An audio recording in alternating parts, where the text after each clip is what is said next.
health situation, every effort has been made to enable today's proceedings to take place and the bare minimum level of travel to attendance at Westminster. I should inform honourable members that when speaking limit is in effect for backbenchers, a countdown clock will be visible on the screens of honourable members participating virtually, and the screens in the chamber will also issue the same announcement. Before I call the Prime Minister, I would like to point out that the British Sign Language interpretation of the statement is available to watch on parliamentarylive.tv. I now call the Prime Minister to make a statement. Boris Johnson. Thank you very much, Mr. Speaker. And can I share your gratitude to the House Commons staff, Mr. Speaker, for all their efforts, their hard work to allow us to meet today in the way that we are. And before I begin my statement, I'd like also to say that I know the thoughts of the whole House will be with the Honourable Member for Cardiff Central, who is currently in hospital with COVID, and we wish her a full and speedy recovery. Mr. Speaker, with your permission, I'll make a statement about the measures we're taking to defeat this new variant of COVID-19, protecting our NHS whilst it carries out vaccinations that will finally free us from this wretched virus. And, Mr. Speaker, there is a fundamental difference between the regulations before the House today and the position we faced at any previous stage, because we now have the vaccines that are our means of escape, and we will use every available second of the lockdown to place this invisible shield around the elderly and the vulnerable. Already, with Pfizer and Oxford AstraZeneca combined, we have immunised over 1.1 million people in England, over 1.3 million in the UK. Our NHS is following the plan drawn up by the Joint Committee on Vaccination and Immunisation, which is aimed at saving the most lives in the fastest possible time. And given that the average age of COVID fatalities is over 80, it is significant that we've already vaccinated more than 650,000 people in this age group, meaning that within 2 to 3 weeks, almost 1 in 4 of the most vulnerable groups will all have a significant degree of immunity. By February 15th, the NHS is committed to offering a vaccination to everyone in the top 4 priority groups, including older care home residents and staff, everyone over 70, all frontline NHS and care staff, and all those who are clinically extremely vulnerable. And in working towards that target, there are already almost 1,000 vaccination centres across the country, including 595 GP-led sites, with a further 180 opening later this week, and 107 hospital sites with another 100 later this week. Next week, we will also have 7 vaccination centres opening in places such as sports stadia and exhibition centres. Pharmacies are already working with GPs to deliver the vaccine in many areas of the country, and I'm grateful to Brigadier Prosser, who is leading the efforts of our armed forces in supporting this vaccine rollout. We've already vaccinated more people in this country than in the rest of Europe combined, and we will give the House the maximum possible transparency about our acceleration of this effort, publishing daily updates online from Monday, so that jab by jab, honourable members can scrutinise the progress being made every single day. Yet, as we take this giant leap towards finally overcoming the virus and reclaiming our lives, we have to contend with the new variant, which is between 50 and 70% more contagious. The old variant, which the House agreed last month, the tiers that the House agreed last month, was working with the old variant, but alas, this mutation, spreading with frightening ease and speed, in spite of the sterling work of the British public, this mutation has led to more cases than we've seen ever before, numbers that, alas, cannot be explained away by the meteoric rise in testing. When the Office of National Statistics reports that more than 2% of the population is now infected, and when the number of patients in hospitals in England is now 40% higher than the first peak in April, it is inescapable that the facts are changing and we must change our response. And so we have no choice but to return to a national lockdown in England, with similar measures being adopted by the devolved administrations. so we can control this new variant until we can take the most likely victims out of its path with vaccines. My right honourable friend, the Secretary of State for Health, will open the debate on the full regulations shortly. But the key point, I'm afraid, is that once again we are instructing people to stay at home, everyone to stay at home, leaving only for limited reasons permitted by law, such as to shop for essentials, to work if people absolutely cannot work from home, to exercise, to seek medical assistance such as getting a COVID test, or to escape injury or harm, including domestic abuse. We're advising the clinically extremely vulnerable to begin shielding again. And because we must do everything possible to stop the spread of the disease, we've asked schools and colleges to close their doors to all except vulnerable children and those of critical workers.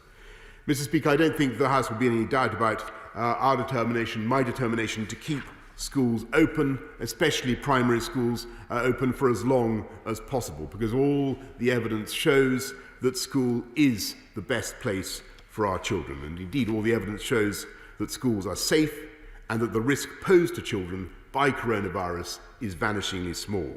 For most children, the most dangerous part of going to school, even in the midst of a global pandemic, remains, I'm afraid, crossing the road in order to get there. But the data showed, and our scientific advisors agreed, that our efforts to contain the spread of this new variant would not be sufficient if schools continued to act as a vector or a potential vector for spreading the virus between households. Mr. Speaker, I know the whole House will join me in paying tribute to all the teachers, all the pupils and parents who are now making the rapid move to remote learning, and we will do everything possible to support that process, building on the 560,000 laptops and tablets provided last year, with over 50,000 delivered to schools on Monday and more than 100,000 being delivered in total during the first week of term. We have partnered with some of the UK's leading mobile operators to provide free mobile data to disadvantaged families to support access to education resources. And I'm very grateful to EE, 3, Tesco Mobile, Smarty, Sky Mobile, Virgin Mobile and Vodafone for supporting this offer. Oak National Academy will continue to provide video lessons, and it's very good news that the BBC is launching the biggest education programme in its history, with both primary and secondary school programmes across its platforms. We recognise it will not be possible or fair for all exams to go ahead this summer as normal, and the Education Secretary will be making a statement shortly. Mr. Speaker, I know many people will ask whether the decision on schools could have been reached sooner, and the answer is that we've been doing everything in our power to keep them open, because children's education is too vital and their futures too precious to be disrupted until every other avenue, every other option has been closed off and every other course of action has been taken. And that's why schools were the very last thing to close, as I've long promised that they would be. And when we begin to move out of lockdown, I promise that they will be the very first things to reopen.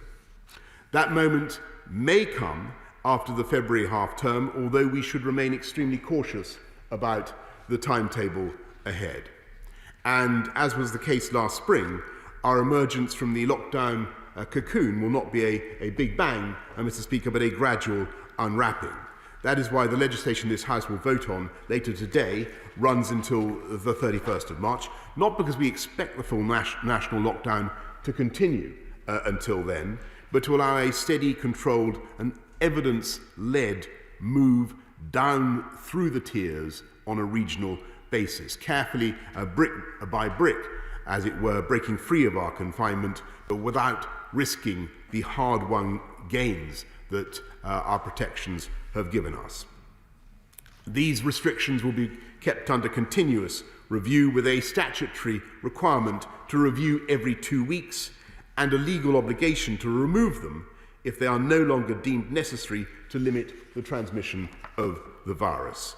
And for as long as restrictions are in place, we will continue to support everyone affected by by them, from the continued provision of free school meals to the £4.6 billion of additional assistance for our retail, hospitality and leisure sectors announced by my right honourable friend, the Chancellor, yesterday.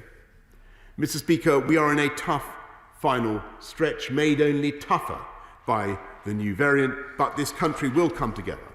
And the miracle of scientific endeavour, much of it right here in the UK, has given us not only the sight of the finish line, but a clear route to get there.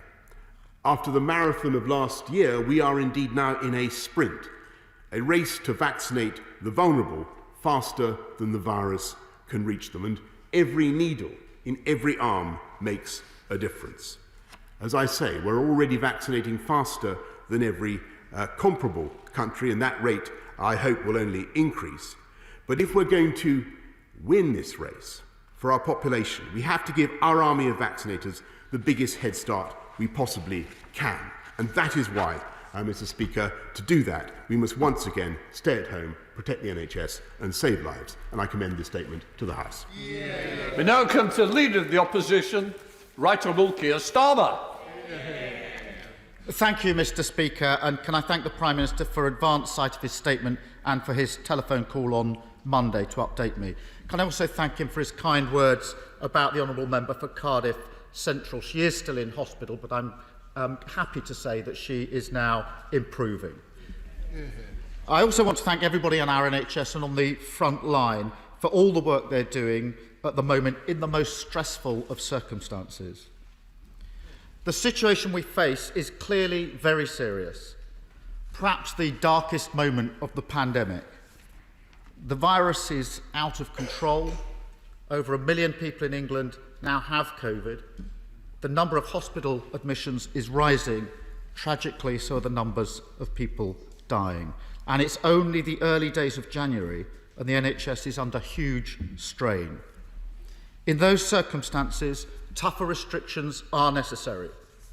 We will support them, we will vote for them, and urge everybody to comply with the new rules. Stay at home, protect the NHS, save lives. But this is not just bad luck. It's not inevitable. It follows a pattern.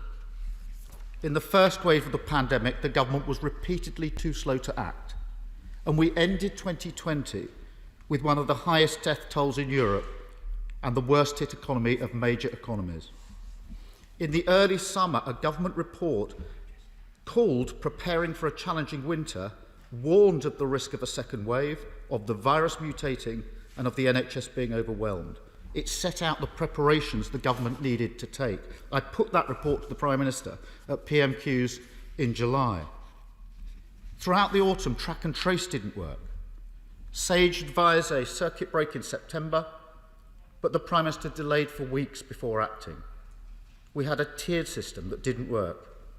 And then we had the debacle of the delayed decision to change the rules on mixing at Christmas. The most recent advice about the situation we're now in was given on the 22nd of December, but no action was taken for 2 weeks until Monday of this week. Mr. Speaker, these are the decisions that have led us to the position we are now in. And the vaccine is now the only way out. And we must all support the national effort to get it rolled out as quickly as possible. We will do whatever we can to support the government on this. We were the first country to get the vaccine. Let's be the first country to roll out that vaccine programme. But we need a plan to work to. The Prime Minister has given some indication in the last few days, but can he tell the House exactly what the plan is? Can the NHS deliver 2 million vaccines a week? I think they can. I hope they can. But do they have the resources and support to do so? And we will support that, of course. Will there be sufficient doses available week on week to get us to the 14 million doses by mid-February? What can we do to help? It's vital that that happens. I'm glad to hear that high street pharmacists will be helping. Can we use volunteers in support of this national effort? Let me turn to financial support. Yesterday's announcement will help, but the British Chamber of Commerce and others have already warned it's not enough. There are big gaps and big questions. First, why is there still nothing to help the 3 million self-employed who've been excluded from the very start?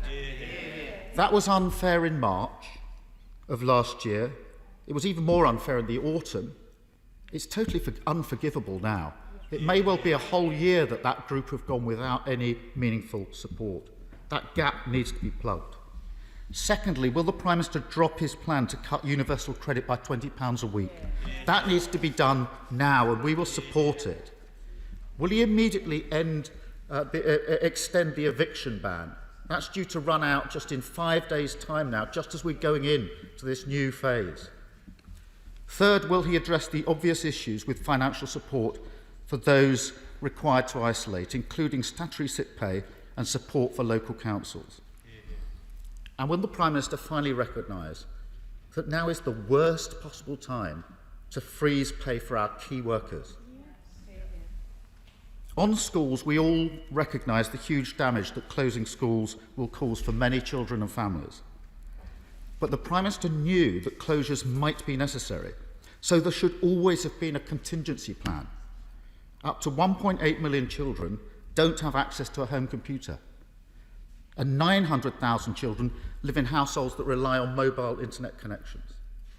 So can the Prime Minister tell us, when is the government going to get the laptops to those that need them? He's spoken about the 50,000 delivered and the 100,000 more, but 1.8 million children don't have access to a home computer. So there's real urgency needed now as we go into these weeks. I welcome what the Prime Minister said about telecoms companies cutting the cost of online learning. It's vital that they do so. I'm assuming that's happening straight away because we can't delay there. And will the Prime Minister be straight about what's going to happen with exams this year? We cannot leave this until months down the line. In particular, and very pressing now, for those who are meant to be taking their BTEC exams in the next few days. Surely they must just be cancelled. Some leadership on this is desperately needed. Next, Mr. Speaker, our borders. The Prime Minister knows there's real concern about the rapid transmission of this disease. There are new strains being detected in South Africa, Denmark and elsewhere. The quarantine system isn't working. The Prime Minister said yesterday that we will be bringing in extra measures at the border. I have to ask, why are those measures not introduced already? They've been briefed to the media for days, but nothing has happened. Mr. Speaker, this is the third time the country has been asked to close its doors. We need to make sure it's the last. We will support the Prime Minister and the government in these measures. We will carry the message and do whatever is asked of us. But we will demand that the Prime Minister keeps his side of the bargain. Use this latest lockdown to support families, protect businesses and get the vaccine rolled out as quickly and safely as possible. Thank you, Mr. Speaker.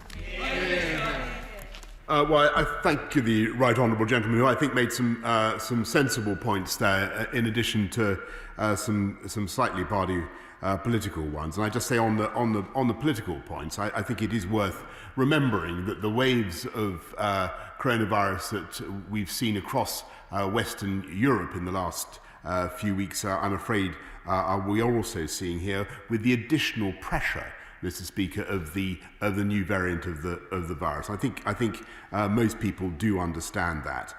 He asked about support for the self-employed, and we've already given, I think, 13.7 billion to help the self-employed in particular, as part of a massive package of support for jobs and livelihoods across the whole of the UK, totalling 260 billion. Mr. Speaker, we will continue to support families through universal credit. There's been an uplift, as he knows, of £1,000 until at least until April. The eviction ban is under review. There's been above inflation pay increase for public sector workers. Nurses in particular have had a 12.8% increase over the last few years. He asked about laptops and devices, and he said that he quoted a figure of 50,000. In fact, the number is 560,000, Mr. Speaker, that have gone to schools. And my right honourable friend, the Secretary of State for Education, will be making a statement, as I said,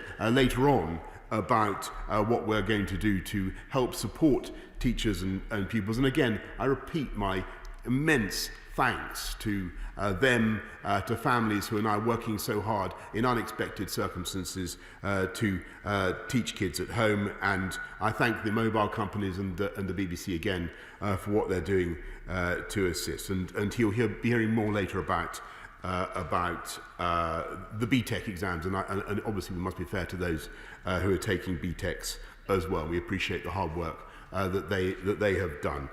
He asked about a good question about borders, and I think it's vital that we protect our borders, protect this country from the readmission of the virus from overseas, and that's why we took tough action in respect of South Africa when the new variant became apparent there, and we will continue to take whatever action is necessary to protect this country from the readmission of the virus. I'm grateful for the Right Honourable Gentleman's support in the vaccination programme. I must say I do remember the derision with which he attacked the vaccine task force and the efforts that they went to secure huge supplies. I remember it well as at Prime Minister's question time, Mr. Speaker. I think it would be a good thing if he could continue to keep up that spirit and point out that not only did this country devise the first effective treatment of COVID, secure the first approval, stage 3 approval of a vaccine, with the first to produce a vaccine that can be used at fridge temperature with great value to humanity across the world. And as I say, Mr. Speaker, the country that, as I stand before you today, has vaccinated more people than the rest of Europe combined. And I think it would be good to hear that from the gentleman opposite. Let's head up to Epsom with Chris Grayling. Chris Grayling. Thank you, Mr. Speaker. The Prime Minister is absolutely right to be taking the steps needed to protect the NHS in this very difficult time. I'm very grateful for the work being done by my local Epsom and St Helier Trust team. But the Prime Minister is also only too well aware of the thousands of businesses, many falling outside the scope of government support, which are facing desperate times. Many of us support the Prime Minister in what he's doing, but are very concerned that this House will not have an opportunity to take a further view on these regulations until the end of March. Will he give the House today an undertaking that he will personally lead a debate before February half-term on progress towards reducing restrictions, and that he will not wait until the end of March to do so, if it is possible to do so without overwhelming the NHS? Prime Minister. Well, my right honourable friend is absolutely right to say that this House should, and I think will inevitably, be given an opportunity to debate and discuss these issues at a national level before the end of March, and I hope substantially before the end of March. What we're trying to do, as he knows, is to vaccinate the first 4 cohorts in the JCVI list by the middle of February. If we can do that, and if there is no new mutation in the virus, and if the vaccine programme proceeds as planned, then there will be, I believe, substantial opportunities for relaxing the restrictions. Schools will be our priority, as I've said, Mr. Speaker, and I've no doubt that the House will be consulted as you would expect, Mr. Speaker. Let's head up to Scotland with the leader of the SNP, Ian Blackford. Ian Blackford. Thank you, Mr. Speaker. Can I take the opportunity to wish you, all colleagues and members of staff, a good new year, and of course send my best wishes for a speedy recovery to the member for Cardiff Central. Mr. Speaker, I think people across these islands have entered into this new year feeling a mix of hope and fear. Hope that the vaccine will finally end this terrible pandemic, but real fear too about the increased cases, hospital admissions, and sadly, the lives lost. As our First Minister explained on Monday, this phase of the pandemic is now a race to suppress the virus and a race to vaccinate our most vulnerable. But if we are asking people for one last effort, if we are asking them to endure weeks of lockdown, then they need more clarity, they need protection, and they need financial support. Most importantly, the UK government has to act in a timely manner. It was said of the French designer Pierre Cardin that he was one step ahead of tomorrow. Nobody would say that this Prime Minister is one step ahead of tomorrow or acts and shows leadership in dealing with this health pandemic. The Prime Minister was slow to act in the spring of 2020, slow in the autumn, and here again reacts after the events to the threats that we all face. I want to ask the Prime Minister 4 specific questions on vaccines, on travel and financial support, and I would appreciate if he would answer each of them, not just for us, but for all the public that want answers. So firstly, on the vaccine, Professor Jonathan Van Tam said last month that the only thing that will slow vaccine availability are the fill and finish supplies, such as specialised vials. Can the Prime Minister tell us exactly what actions are being taken to ramp up these supplies? On travel, is the Prime Minister prepared to learn from his government's past mistakes? Will he consider closing the UK border to all but essential travel to prevent new strains of the virus spreading? On support for the self-employed, yesterday, why did the Chancellor again decide to exclude the 3 million freelancers and self-employed who haven't received a penny of financial support since the start of this crisis? They are desperate and they need help, and they expect the Prime Minister to respond today. And finally, on financial support for Scottish businesses. Yesterday morning, the Scottish Conservatives were busy making memes about an extra 375 million of Treasury support that they said was on its way to Scotland. Can the Prime Minister explain to Scottish businesses why, by the end of the day, it turned out there was no new money at all? Can the Prime Minister now give a personal commitment that the Scottish Government will get this money, this new money, for businesses in Scotland?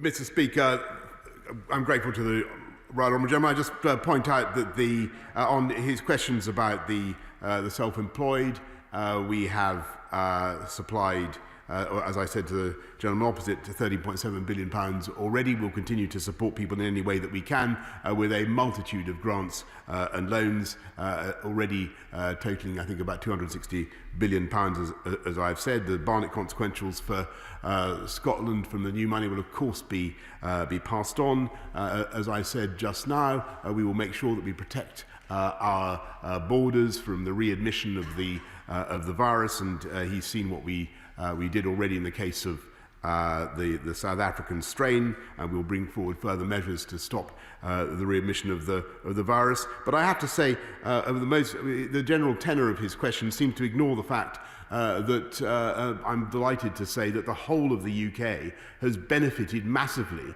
from the strength of the natural strength of the UK economy, the ability of the UK Treasury to make these commitments, and the mere fact that Scotland, Wales, Northern Ireland, every part of the United Kingdom has received the virus is entirely thanks to the strength of our national, received the vaccine, is entirely thanks to our national NHS. And that is, I think that I think we'll make common ground with the Right Honourable Gentleman opposite. It is thanks to our United Kingdom NHS, thanks to the strength of UK companies, that we are able to distribute a life-saving vaccine across the whole of our country. And I think that is a point that he might bear in mind. Yeah. Let's head up to Kenilworth with Jeremy Wright. Jeremy Wright.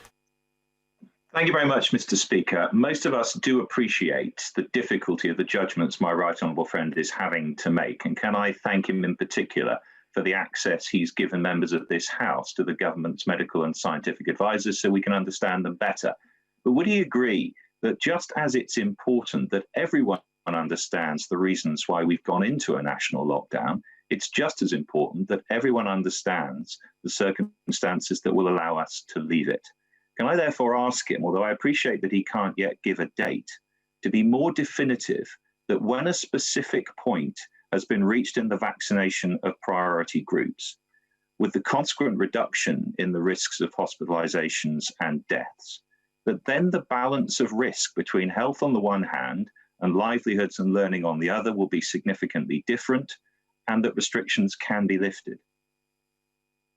Well, he's making a very important point that I know will be on the minds of everybody in the House, and everybody watching this can understand the kernel now of the debate. So let me, and I understand why he wants a more detailed timeline. I know that colleagues across the House would love to have a more detailed time. And let me try and repeat, I think, what I can most sensibly say today. If our understanding of the virus doesn't change dramatically again as it has, if the vaccine takes effect, the vaccines take effect in the way that we think that they will, and the rollout continues to be successful, and above all, obviously, if everybody continues to play their part in following this lockdown and following the guidance to stay home, protect the NHS and save lives, then clearly at that moment on the 5th, around about the middle of February, 15th of February, when we have taken those 4 cohorts and immunised them, or shortly thereafter, there will be substantial opportunities to relax the restrictions that we currently face, if all those conditions are satisfied. And schools, as I say, Mr. Speaker, will clearly be the priority, and Mr. Speaker, the whole matter will quite properly be debated by this House of Commons. Let's head to Surbiton with Ed Davey. Ed Davey. Mr. Speaker, people are afraid and anxious. This lockdown should have come sooner, but we must all support it now and do all we can to vaccinate as many people as possible, as quickly as possible. But we also need more action to save people's jobs, their businesses, their livelihoods. Small businesses have shown incredible resilience, but now they worry whether they can survive another lockdown. And 3 million people, most of them self-employed, have been excluded from government support since the start, and the Prime Minister's answers today have not addressed that. Mr. Speaker, we must leave no one behind as we tackle this terrible virus. Employers and workers need support and certainty, and they need it now. So will the Prime Minister instruct the Chancellor to publish an emergency budget to include a business rates holiday next year, an extension to furlough at least until the summer, and support for every self-employed person in the UK, including those he has so far so unfairly excluded? Prime Minister. Well, Mr. Speaker, there will be a budget in the course of the next few weeks and months, as I'm sure he's aware. He's also aware that the government has made substantial cuts to business rates, to VAT, and has produced a package of £260 billion of support for businesses and jobs and livelihoods across the UK. And I repeat the points that I've made about the self-employed. I have massive sympathy with everybody who's facing a tough time at the moment. And I agree with him very much in what he said about the resilience of businesses. I think they are showing fantastic resilience under a huge amount of pressure. But the best way to help them now is for us, as I say, to follow this latest lockdown and get that vaccine rolled out and get our economy moving again in the way that we all want to. And the faster we can get through this period, the bigger the bounce back will be. And I'm confident that it will be a very, very substantial bounce back indeed. Let's head up to Stoke-on-Trent Central with Joe Gideon. Joe Gideon. Thank you, Mr. Speaker. Stoke-on-Trent is keen to play our part in the national vaccination programme. Our mass vaccination centre is ready and able to serve the residents of Stoke-on-Trent and North Staffordshire. However, it has not been scheduled to go live before the end of January. Can the Prime Minister ask the Health Secretary if this can be expedited, if the supply of vaccines are available earlier? Prime Minister. Yes, indeed, Mr. Speaker, and I'll ask the Minister to write to her as soon as possible. Let's head to Marianne with Liz Saville-Roberts. Liz Saville-Roberts. Diolch yn fawr iawn, Llefarydd, and I also would like to send best wishes to the Member of Parliament for Cardiff Central, and sincere thanks to everybody working on the front line with the NHS at this time. Now, a Conservative Party newsletter recently told party members to say, the first thing that comes into your head, even if it's nonsense. Yesterday, it appears the Chancellor took on board this advice and unwrapped £227 million of already announced funding as new for Wales. This is, and I choose my words with extreme restraint, willful misrepresentation. which deliberately misinforms desperate businesses in Wales. Will the Prime Minister apologise on behalf of his Chancellor and recognise that for Welsh COVID measures to be most effective, there's an urgent need to lift financial borrowing constraints imposed on Wales by Westminster? Well, I'm sure the Right Honourable Lady, for whom I have a keen regard, would not wish to accuse the Chancellor of wilful misrepresentation, Mr. Speaker. But all the cash that we've announced obviously is passported on the important thing is that the Labour government in Wales spends it sensibly. But the UK government is here to support businesses, jobs, livelihoods across the whole of the UK. Can I just say while you're online, I'm not over happy with willful. I think we've got to think about the language we use within the chamber. These are times which are unprecedented, but I really do think members ought to be careful on the language they use. Secretary Batty Meriden. Thank you, Mr. Speaker, and I thank the Prime Minister for his statement. I know he's had to take difficult decisions, and I understand why he's had to, and I fully support him. I am deeply concerned, however, about the impact of COVID-19 and lockdowns on our children and on our future generations, and especially those children who come from disadvantaged backgrounds. Does my right honourable friend share those concerns, and will he work with schools, especially the ones in my constituency, to make sure they get the IT support and laptops that they need so that we leave no child behind? Prime Minister. My honourable friend is absolutely right to raise that question, and that's why we're putting so much cash, 300 million, into help schools and young people continue with their education online. We've discussed already the role of the BBC and the mobile phone companies, internet providers in helping as well, and the 560,000 devices that we've already delivered as part of a programme of 1 million for the children that need them most, laptops, computers and other devices. Let's head to Brighton Pavilion with Caroline Lucas. Caroline Lucas. Thank you very much, Mr. Speaker. It's extraordinary that yet again the Prime Minister didn't say a word about the government's test, trace, isolate and support system.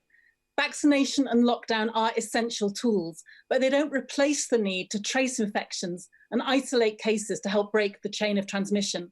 It is an enduring scandal that we still don't have an effective contact tracing system, despite a whopping £22 billion being thrown at private companies and consultants. So will the Prime Minister fix it, including by ensuring people can afford to self-isolate if they have to? Will he increase statutory sick pay, widen eligibility criteria so the nearly 2 million people locked out of it can finally benefit? Will he increase the value of support payments and offer hotel accommodation if people need it? Prime Minister. Well, Mr. Speaker, we've increased the support for those who are self-isolating and obviously increased the penalties for those who fail to do so when they're asked to do so by test and trace. It's an absolutely vital part of our fight against the disease. And what it has done, I think, which people don't appreciate, is it's actually allowed this country to have an incredibly detailed understanding of where the disease is and what kind of disease we're fighting. The UK is actually conducting 47% of all the genomic tests in the world to establish what is going on with the coronavirus and all its mutations. So NHS Test and Trace is a remarkable advance. Is it perfect? Of course it isn't, but it is also indispensable to our fight against the disease, as is, of course, people's self-isolation when they are contacted. You must self-isolate. William Bragg. Thank you, Mr. Speaker. Can I pay tribute to everybody at Stepping Hill Hospital and GPs across Stockport for their superb efforts in rolling out the vaccine, where all care home residents and those over the age of 80 will have received at least their first jab by the 15th of January. But will the Prime Minister ensure that he blasts away any bureaucratic barriers that are getting in the way and ensure that vital vials and other such equipment is in abundant supply? Because frankly, Mr. Speaker, there will be no excuses for any hindrance to this supreme national effort. Prime Minister. My honourable friend speaks entirely for me in what he says about the need to blast away bureaucratic obstructions and I'm proud to say at the moment that we've vaccinated more than any other country in Europe, indeed more than any other country in Europe put together. But that pace must not only be kept up, it must now, as the whole House can see, because everybody can do the maths, Mr. Speaker, it must now be accelerated. And we'll be saying more, Mr. Speaker, about how we propose to do that. Samuel Wilson. Thank you, Mr. Speaker. Prime Minister, for the third time in 9 months, the government has introduced a damaging lockdown policy which we know will cause thousands of businesses to go bankrupt, cost hundreds of thousands of jobs, damage children's education, lead the national debt to soar, remove basic liberties from people which we expect in a free democracy, all because the government says that we need, and the justification is we need to suppress the virus, protect the National Health Service, and to protect the vulnerable. Since those objectives were not achieved by the first 2 lockdowns, why does the Prime Minister believe that it will be achieved this time? Is there some firm evidence for it, or is it government just hoping it'll be third time lucky? Well, Mr. Speaker, I don't think anybody in this House takes any pleasure, satisfaction, whatever, in what we're being forced to do. But the Honourable Gentleman should know that lockdowns like this are being conducted and have been conducted across the whole of Europe at the moment, because, or much of Western Europe, basically because we're all facing the same phenomenon, and basically because we have to protect our NHS and stop it from being overwhelmed. And actually, that is what the last lockdowns did. They did stop the NHS from being overtopped by the wave of the pandemic, and had that happened, I'm afraid the death toll would have been unconscionable, and that is why I think when he looks at what his constituents and what the public think about this, they know that overwhelmingly we are right to protect them, protect the NHS, and save lives. Tom Hunt. Mr. Speaker, I actually asked the people of Ipswich to come up with ideas for this question. The one I decided to go for was about the importance of grassroots sports clubs in Ipswich, particularly boxing clubs.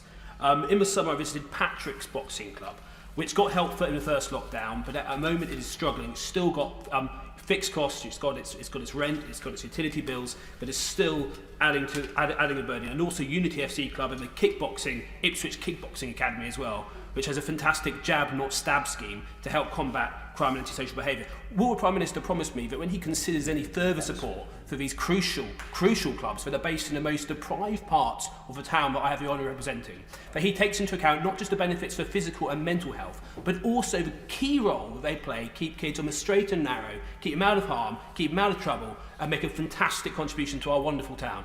Prime Minister.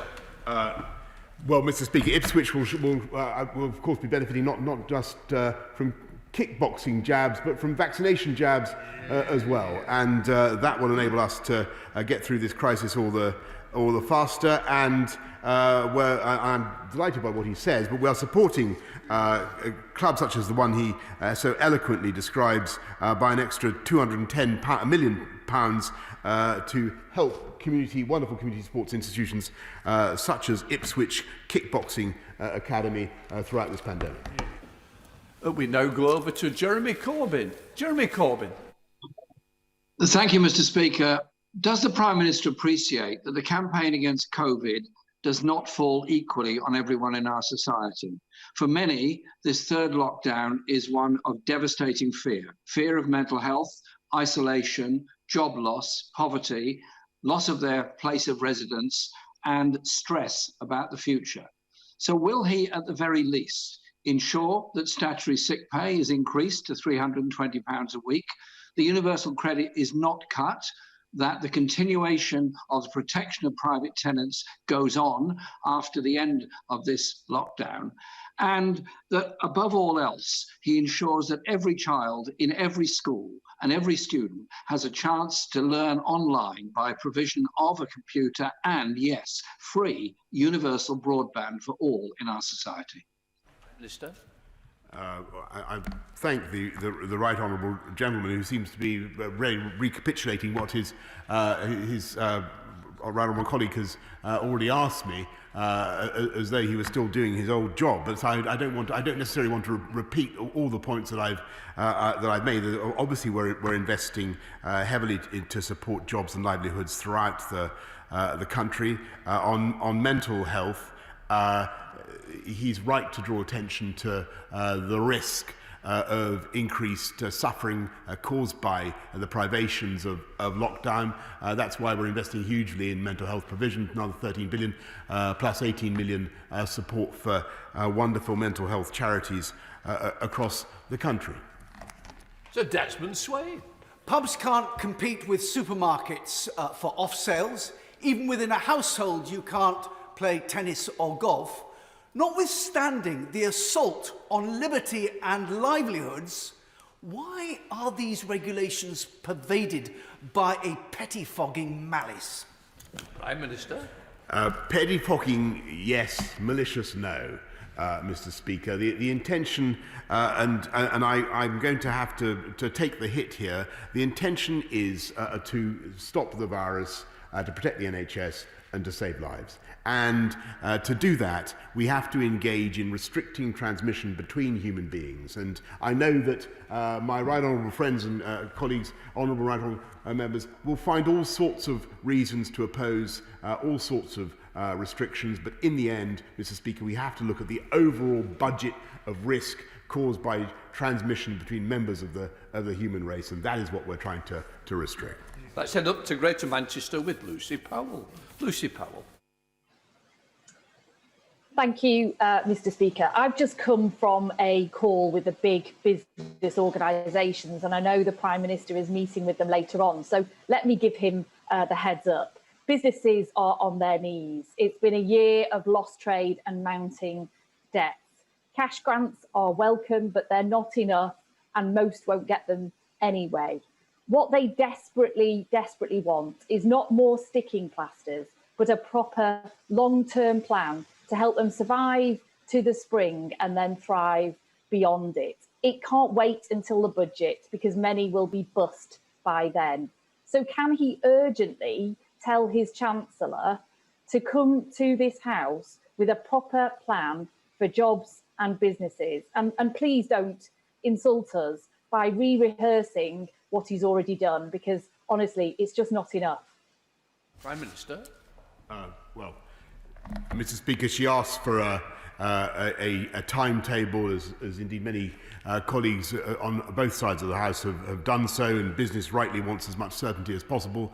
I think what we have now, for the first time since this pandemic began, is clear sight of the end and the way to the end, and we've set a deadline, as she knows, of the middle of February, 15th of February, to vaccinate the first 4 cohorts. And she should, I'm sure she will appreciate that those groups comprise the overwhelming majority of those who have already, alas, died from COVID. So she will readily appreciate the implications of that for our ability to reopen our economy. And she will also understand, I hope, the implications that could have, if all the conditions that I've already described are satisfied, the implications that could have for businesses across the country. So I do believe there are real grounds now for them to be very hopeful and very confident about the months ahead. Thank you, Mr. Speaker. Mr. Speaker, we've all seen the data, and people, normal people, really understand and do understand the need for this lockdown. But like so many people across this House, so many members opposite and on these benches, I worry about our economy, jobs, businesses, mental health, children's educational attainment. So perhaps the Prime Minister could tell us how normal people in Milton Keynes and beyond, will know that things are getting better. Prime Minister. Mr. Speaker, I thank my honourable friend, and he's absolutely right about people's feelings across the whole country. They want a sense of when they're going to get better, and I've tried to give that today. I really think with the pace of the vaccine rollout, if it can accelerate in the way that I think everybody would want, we will reach an important moment on the 15th of February, and as I've said many times in this House, I do believe things will be much better by the spring. Let's head up to Warrington North with Charlotte Nittles. Charlotte Nittles. Thank you, Mr. Speaker. Special schools weren't mentioned in the Prime Minister's speech, but they'll be remaining open over the course of lockdown. Can the Prime Minister please therefore advise the House what advice and support they have received to stay open safely for the often vulnerable young people who need them? and whether SEN school staff, students and their parents will be given priority access to the vaccine to keep them safe. Prime Minister. I thank SEN schools, their staff, parents, pupils for everything that they're doing and all the work that's being done, by the way, by teachers across the country to continue to look after the children of key workers, vulnerable kids as well. And the point she makes about vaccination, which is one that I think many colleagues across the House have made, bringing forward the case for this or that group. I think it's vital that we as politicians leave that to the Joint Committee on Vaccination and Immunisation, who are driven by a desire to stamp out the disease as fast as possible and to reduce mortality. Let's head to Surrey with Jeremy Hunt. Jeremy Hunt. Thank you, Mr. Speaker. I fully support these measures and recognise just how difficult the decisions are. Before Christmas, we were told that testing was happening at the PHE facility at Porton Down that would tell us within a couple of weeks whether the vaccines worked against the new strain. I wonder whether the Prime Minister could update us on the latest on that. And if there is a glitch with the vaccine programme, are we implementing a plan B involving, for example, mass testing of high transmission areas, deprived communities, and so on, so that we can properly isolate as quickly as possible anyone who could transmit the virus? Mr. Speaker, there is no reason to think that any new strain of the virus is vaccine resistant. And on his point about testing, I can say that mass lateral flow testing in communities across this country will continue to be rolled out because we still believe in its usefulness. Let's head to Brentford with Ruth Cadbury. Ruth Cadbury. Thank you, Mr. Speaker. As my right honourable friend, the Leader of the Opposition, said, whether it's on exams, financial support, border measures or test and trace, this government seems to sit and wait for the situation to reach boiling point before it acts. However, throughout the pandemic, most other governments have acted early and with clearly communicated contingency plans. So, will the Prime Minister acknowledge that the problem here is his wait-and-see leadership strategy and that he urgently needs to revise this so that the government can get a grip?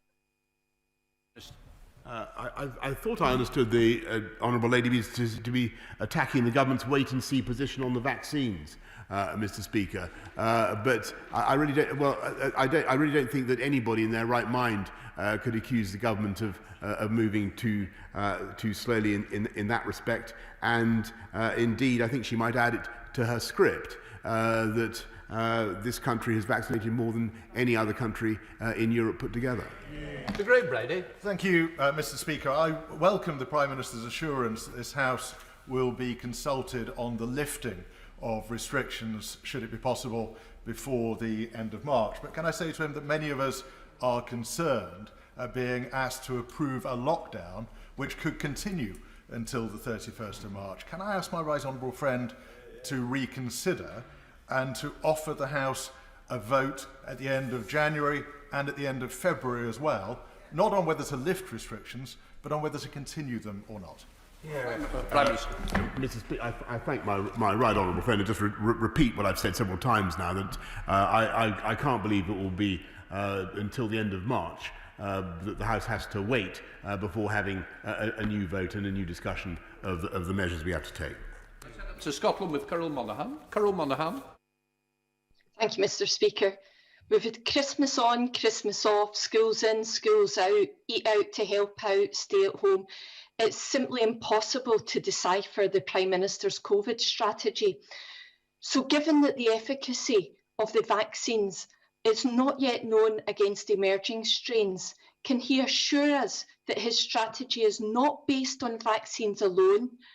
In order to get our schools back, can he assure us that teachers will be a priority for vaccines? And could he detail his long-term COVID exit strategy? Minister.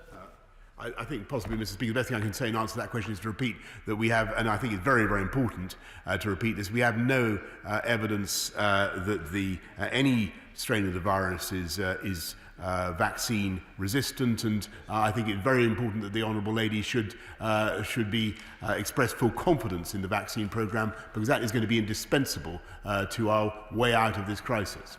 Thank you, Mr. Speaker. Educating our children and giving them the best possible start in life is one of society's most important jobs, which is why I know the Prime Minister has not taken the decision to close our schools lightly. Yesterday, I spoke to the Director of Children's Services at Durham County Council about ensuring that Bishop Auckland's pupils will still be able to access learning. So on that, can the Prime Minister confirm that the government will do everything within its power to ensure that every child across the country has access to high-quality, remote education during these closures? Prime Minister. I thank my honourable friend for her campaigning for education in Bishop Auckland, and repeat what we've said, what I've said already today about everything that we're doing to roll out to help support remote learning of all kinds. I know it's a tough time for children, teachers and parents, but a huge amount is being done to supply remote devices and to encourage remote learning of all kinds. Thank Thank you, Mr. Speaker. Given the example of elections being held in other countries, including the elections held overnight in Georgia, can the Prime Minister confirm that it's his intention that the local elections in 2021 go ahead as scheduled on the 6th of May and not be delayed any further? Prime Minister. Of course, Mr. Speaker, that's what the law provides for, though obviously we'll have to keep it under review. Liam Fox. Mr. Speaker, can I congratulate my right honourable friend on getting a world-leading vaccine strategy going? Clearly, its success will depend on both the availability of the vaccine and the number of staff to administer it. As a qualified but non-practicing doctor, I've volunteered to help with the scheme and would urge others to do the same.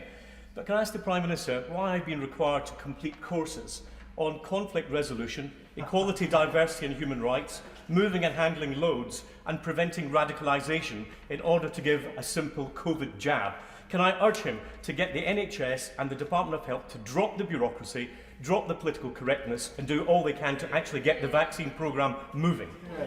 Prime Minister. Well, I thank my right honourable friend. I can tell him I was fit to be tied when I read, because I read an account of what he's described several days ago, and I'm assured by my right honourable friend, the Health Secretary, that all such obstacles, all such pointless pettifoggery has been removed, and there should be absolutely nothing to stop him volunteering to be a vaccinator.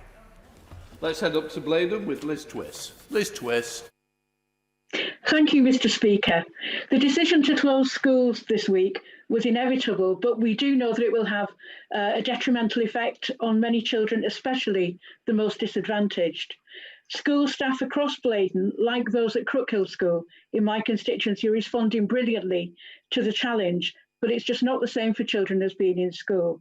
Will the Prime Minister commit now to working with teachers, trade unions and others to plan how we can level up the educational and life chances of our disadvantaged pupils post-COVID? Prime Minister. Yes, indeed I will, Mr. Speaker, because we must tackle the impact of differential learning that the last 12 months have had, and we will be looking in particular at the advantages of one-to-one tuition, which I think can be transformational, not just for kids who are falling behind, but for all kids. We now head to Wales with Stephen Crabb. Stephen Crabb. Thank you, Mr. Speaker. Without question, one of the most important things this government did in the first lockdown was to strengthen universal credit. And that's been a lifeline, not just for people who've lost their jobs, but also for people who've kept going out to work during this pandemic. People on low wages in retail, delivery jobs, people doing cleaning jobs. Now, our plan is still to cut that support back by £20 per week in less than 3 months' time. I know the Prime Minister understands this issue, but does he agree with me that now is really not the moment to weaken our welfare safety net, and that by giving families on low incomes greater security for the year ahead by extending rather than cutting support is the right thing to do? Prime Minister. I fully understand the point that my right honourable friend makes, and all I'll say is that we'll of course keep this under review. Tracy Brennan.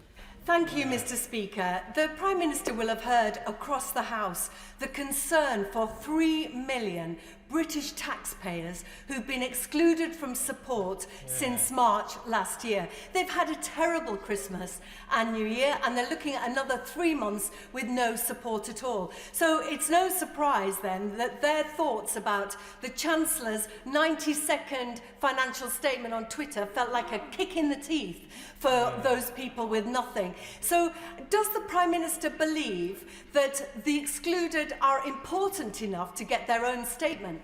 And if so, when will the Chancellor be coming to this House to deliver it so that those taxpayers do not feel they are completely abandoned by this Prime Minister? Prime Minister. Mr. Speaker, with great respect, I don't think she could accuse my honourable friend, the right honourable friend, the Chancellor, of not keeping the House informed. I'm sure he'll be using the earliest opportunity he can to update her and the rest of the House about the massive package of economic support that we're offering both the self-employed and others across this country. Mr. Batten. Thank you, Mr. Speaker. I welcome my right honourable friend's statement that these new regulations will be reviewed every 2 weeks. But can my right honourable friend reassure me that come mid-February there will be a presumption rather than a prospect of an easing of restrictions? I understand there cannot be a cast iron guarantee. We're in a moving situation, but my constituents would like there to be a presumption, especially when it comes to schools. Prime Minister. Yes, I think I share her constituents' instincts. Perhaps a cautious presumption is what I would advise them to make. Let's head up to Liverpool with Ian Byrne. Ian Byrne. Thank you, Mr. Speaker. Ofcom estimates that 1.8 million children in our country are digitally excluded with a lack of access to equipment or broadband. And I place a bet with the Prime Minister that this does not include a single pupil from his former school of Eton. Digital poverty is a class issue. The Labour policy of universal free broadband that he denied in 2019 is now desperately needed. Can the Prime Minister outline how he will solve the issue of digital poverty, which is widening the already vast educational inequalities in this country, so not one child is left behind during this lockdown? Prime Minister. He'd of course know what the government is doing to roll out to gigabit broadband across the whole of the country, to give every part of the country access to superfast broadband. But in terms of the needs of people who don't have access to broadband yet, of course he'll have heard what we've said about the mobile phone, the internet providers who are coming together today to provide cut price access for those who need it across the country. I think that's the right thing to do. Dr. Ben Spencer. Thank you, Mr. Speaker. Once we've vaccinated the high-risk groups, so the vast majority of people who are at risk of death from COVID are protected, what will be the metrics in decisions made around moving areas down the tiers and reopening schools? Prime Minister. Grateful, Mr. Speaker. The metrics would be exactly the same as they were under the previous tiering system, so that we look at the rate of reproduction of the disease, we look at pressure on the NHS and the other factors that he would expect. Let's head to Birmingham with Steve McCabe. Steve McCabe. The weather's even worse now than it was last March, Mr. Speaker. Will there be a repeat of the Everyone In initiative for rough sleepers, with the Prime Minister guaranteeing a repeat of emergency funding at least the same level as committed last March? Prime Minister. Mr. Speaker, I think one of the consolations of the previous lockdown was that we did succeed in helping so many people off the streets, I think about 29,000, and we will continue to do everything in our power, and I think that the Honourable Gentleman raises a very, very important issue. We'll do everything in our power to prevent people from finding themselves sleeping rough or homeless during this winter, and that remains the policy of the government. Lucy Allen. The vaccine is a massive achievement of which we're right to be proud, and the Prime Minister should be congratulated for all his efforts in that achievement.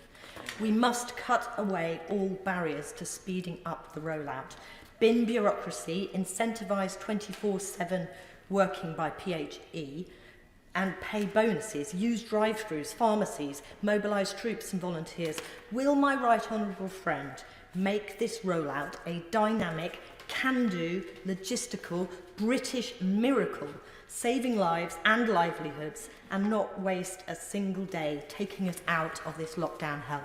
Minister. Well, I think that my honourable friend perfectly captures the mood of the country about the vaccine rollout. That is what we all want to see. We want to see a great national effort now, and she's right to call attention not just to the role of the NHS and GP clinics and GP services and hospitals, but also the vital role that can be played by pharmacies, the role of the armed services.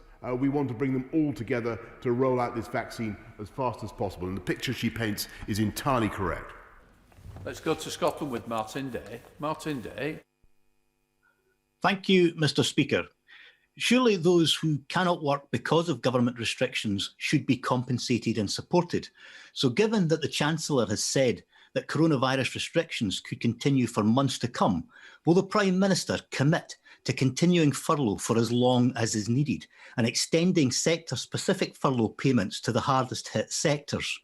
And will he ever do anything for the 3 million who have been completely excluded from any support?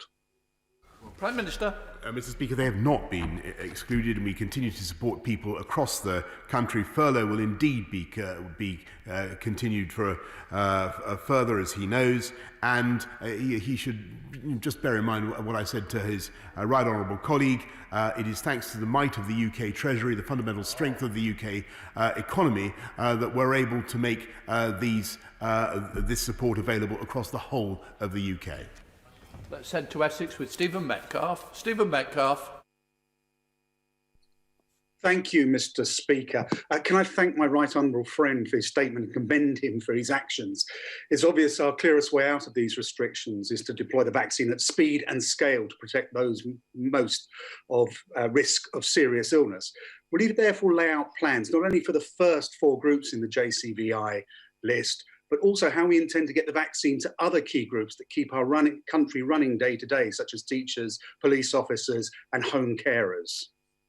Prime Minister. Well, my honourable friend, thank him. Well, we will have studied the JCVI's list of priority groups, and we will be setting out indeed, my honourable friend, the Health Secretary, will be setting out a programme for rolling that vaccine out, or those vaccines out, beyond the first 4 that I've already described. Let's head up to Manchester with Jeff Smith. Jeff Smith. Thank you, Mr. Speaker.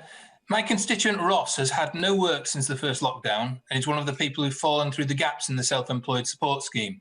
His only income now is £598 per month universal credit. His rent, council tax and bills are £590 a month, so he's living on £8 a month. Could the Prime Minister live on £8 a month? And if not, will he ask the Chancellor to look again at how we can help the people excluded by the self-employed support scheme? Prime Minister. Well, Mr. Speaker, I know that this has been raised many times already today by members across the House, but I must repeat what I've said. The 13.7 billion has gone to support the self-employed already. Further measures, I've no doubt, will be forthcoming, but the overall package of support is £260 billion across the whole of the country. Heading down into Cheshire to Esther McVeigh. Esther McVeigh.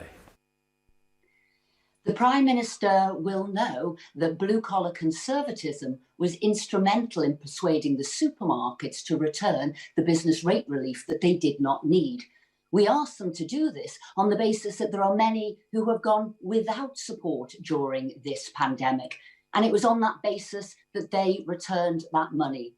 So will my right honourable friend ensure that that £2 billion returned by the supermarkets will go to those who have not had any of the support so far, who have been excluded, because they cannot go another 3 months without any income? Prime Minister. Absolutely, Mr. Speaker, and I thank her and her fellow blue-collar Conservatives for that initiative. I think it was entirely right, and I think that those corporations, those supermarkets were entirely right to return that cash. But I can tell her that overall, when you look at the government's support packages, they go overwhelmingly towards the poorest and neediest in society. They are fundamentally a very, very progressive package of measures. Remaining in Cheshire with Derek Twigg. Derek Twigg. Mr. Speaker, cancer treatment is again being delayed. Even a 4-week delay is associated with increased mortality. Many cases were delayed longer than 4 weeks in the first lockdown. Today, Mr. Speaker, the Health Service Journal reports that the NHS is having difficulty in agreeing payments with private providers for surgery and treatment. Will the Prime Minister take action to stop any profiteering and ensure private providers use their capacity for NHS patients requiring urgent surgery, and urgently bring a detailed plan to this House on how the government intends to ensure that cancer patients get the treatment they need in good time? Prime Minister. Yes, Mr. Speaker, I certainly can. One of the reasons for wanting to keep COVID under control in the way that we hope to do with this lockdown is, of course, to allow the NHS to continue with cancer treatment and other vital services. And he makes an excellent point about the need for all provision now to be dedicated to fighting COVID or providing essential services for the British public. And he can expect to hear more about the way in which we intend to cooperate with private providers. Let's head to North Wales with Rob Roberts. Rob Roberts. Thank you, Mr. Speaker. So far, Welsh Government has had an additional £5.3 billion in additional funding for COVID, but is still sitting on more than £1 billion in unallocated money, while my businesses in Delyn are in serious danger. Can my right honourable friend apply any pressure on the Welsh Government to provide more assistance to Delyn businesses, or could those funds be reclaimed by UK Government so that we can step in to help businesses where Welsh Labour is letting them down? Prime Minister. Well, I think my honourable friend raises a very, very good and important point, and he is right to take that up with Welsh Labour, to hold them to account, and to insist that the Welsh Government spends that money where it needs to be spent. Let's head to Leeds with Hilary Benn. Hilary Benn. Thank you very much, Mr. Speaker. Can the Prime Minister tell the House when every child in my Leeds constituency and across the country will have access to a laptop, and when every parent who needs help will be able to afford the necessary broadband or phone charges so that their children can connect up to their lessons, their teachers and their classmates, and who should they contact if they can't? Prime Minister. Mr. Speaker, he's raising the very important needs of his constituents in respect of broadband connectivity, of laptops, and I totally understand their concerns. I think obviously we're massively expanding those and rolling them out, but I think for the detailed answer that he needs about each of his constituents and of those in need, I will have to write to him, if I may, setting out exactly when they can expect the help that he's talking about. Sir Edward Lee. I thank the Prime Minister for listening to our representations on keeping places of worship open. And doesn't this show how, if we work together with a pragmatic approach, we can reopen the economy sensibly? And on this theme, many of us who will vote for the government tonight, out of loyalty or because we want to preserve the government's authority, are worried that with every successive lockdown, they are less and less effective. Because whilst every death is tragic, young people will have noticed reports that out of a population of tens of millions, only 400 have actually died who are healthy between 16 and 60. So will the Prime Minister tell people like me in these priority groups that there has to be an element of self-reliance, self-isolation, and actually looking after our own health, and we can't just rely on successive lockdowns?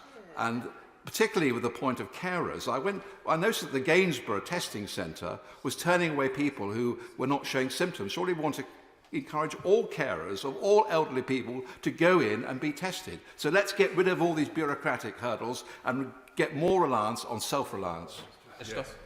Well, my honourable friend is absolutely right. We need to encourage people to go ahead and be tested. And I think he should encourage all the people of Gainsborough to do that where they have symptoms. And as he will know, there are initiatives available for community testing with lateral flow testing that I think should be encouraged by colleagues across the House. I know are being encouraged by colleagues across the House. I totally support that. But I also think that the British public and this House overwhelmingly supports measures to protect the NHS and save lives. And he makes a valid point about the way that coronavirus impacts on the population. It does fall disproportionately on the elderly and the vulnerable, but those lives must be saved where we possibly can, and I think that is what people of all generations in this country want to do.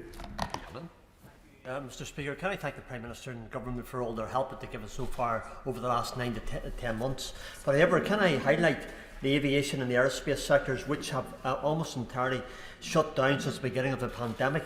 And as of the 4th of January, UK flight volumes were 73% below the pre-crisis levels. There are now legal restrictions on travel, and some countries have banned any arrivals from the UK. This is having a catastrophic effect and impact upon aviation and aerospace and the millions of jobs that rely on them. Yet these industries have received no sector-specific support, unlike others such as hospitality. In light of the unique impacts being felt by these sectors, could I ask the Prime Minister to provide sector-specific support to aviation and aerospace to see them through this very deep crisis? Minister.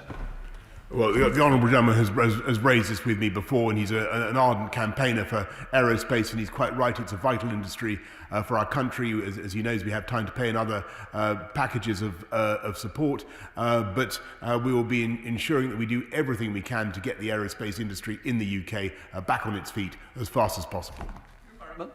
Thank you, Mr. Speaker. Every vaccination jab in the arm should be viewed as a pupil who can return to the classroom. And it's absolutely vital that we view it with that equation. Can I say to the Prime Minister, I've not always followed him through the division lobbies on these restrictions, but I will do so today, because it's absolutely clear to me that the vaccination changes the game and rids us of this pandemic. But can I ask him to ensure that the vaccination is available to the rural areas, such as the one that I represent in rural Rother, where we don't have the GP network or indeed the hub in place as of yet?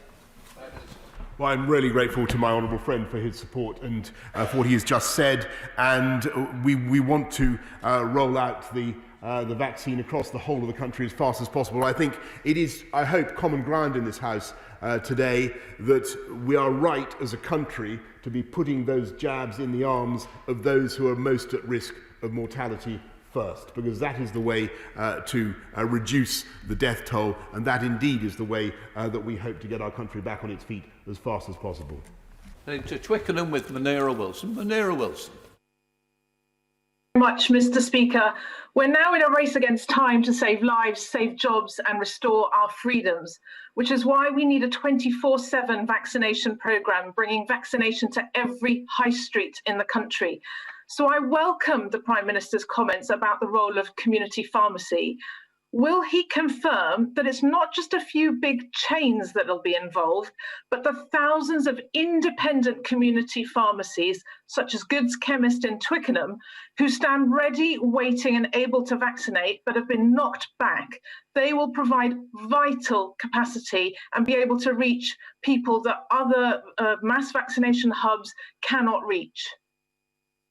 Well, I must say that the Honourable Lady is absolutely right to draw attention to the potentially vital role of community pharmacies. There are about 12,000 in this country, as I'm sure she knows.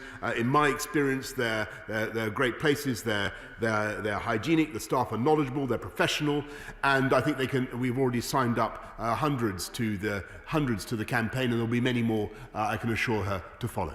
Anthony Magdalen.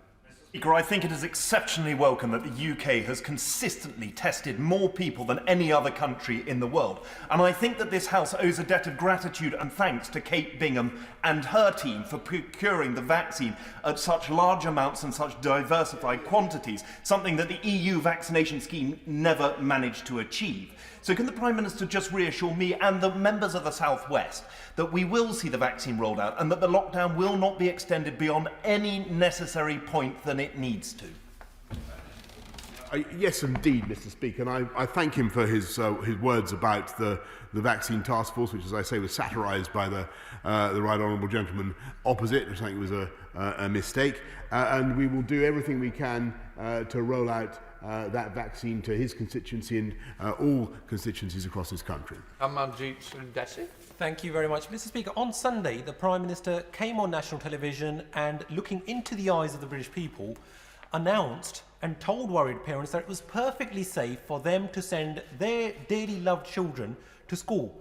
The following day, after being buffeted around by scientists, the opposition leader and devolved governments, he announced that it was not safe for children to go to school and promptly closed them all down.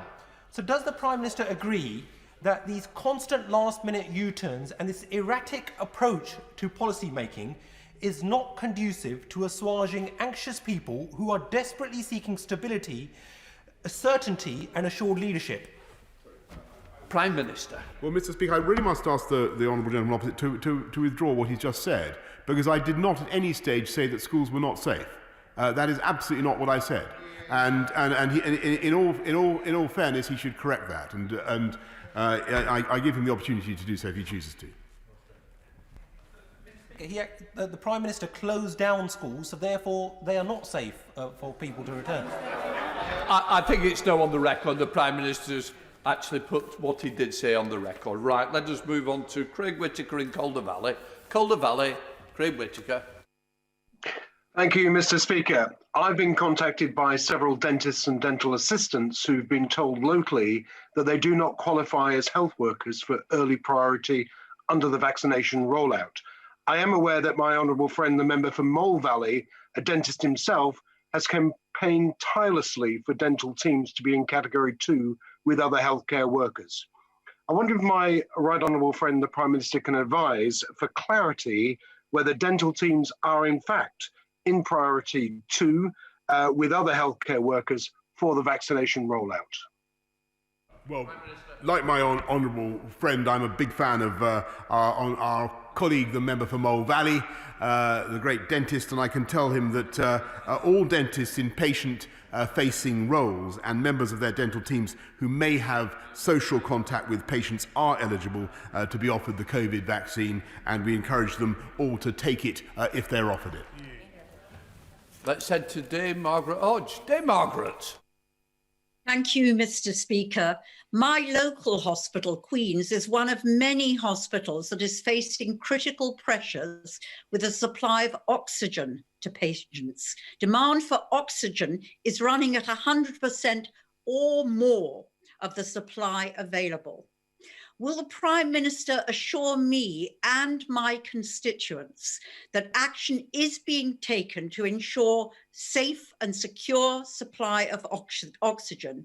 And can he tell me what contingency plans he has in place so that hospitals aren't overwhelmed and closed, critically ill patients aren't moved, and every patient receives the right amount of oxygen when they need it?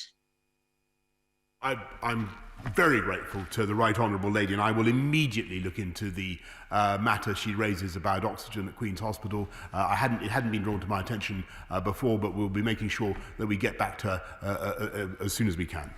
Let's head to Hampshire with Damien Hines. Damien Hines. Thank you, Mr. Speaker. And of course, the invisible shield goes first around the most vulnerable, and it's the JCVI that determines that sequence. But once the highest risk groups have been vaccinated, can I encourage my right honourable friend with the JCVI in looking again at prioritising key workers, including teachers, because of the special role that teachers play in our society and because we prioritise education?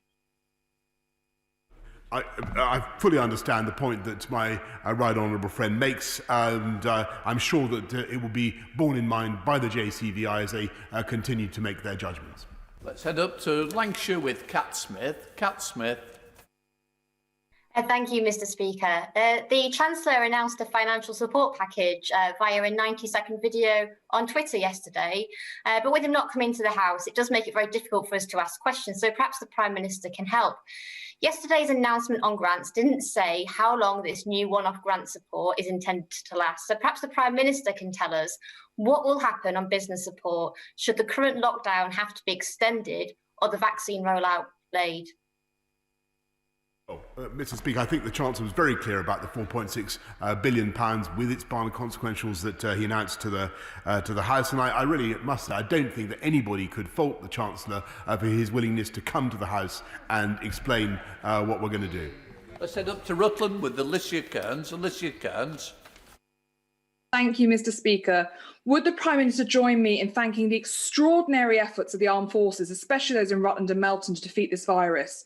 But at this time of national crisis, some of our enemies are seeking to exploit opportunities to undermine us. So can the Prime Minister reassure me that our vaccination programme will extend to our armed forces personnel and reserves most at risk from catching COVID in the course of their duties, especially those deployed abroad on mission-critical operations, so that their safety and ours is protected? Minister. Well, I thank our armed forces from the bottom of my heart, and I share very much what she's just said.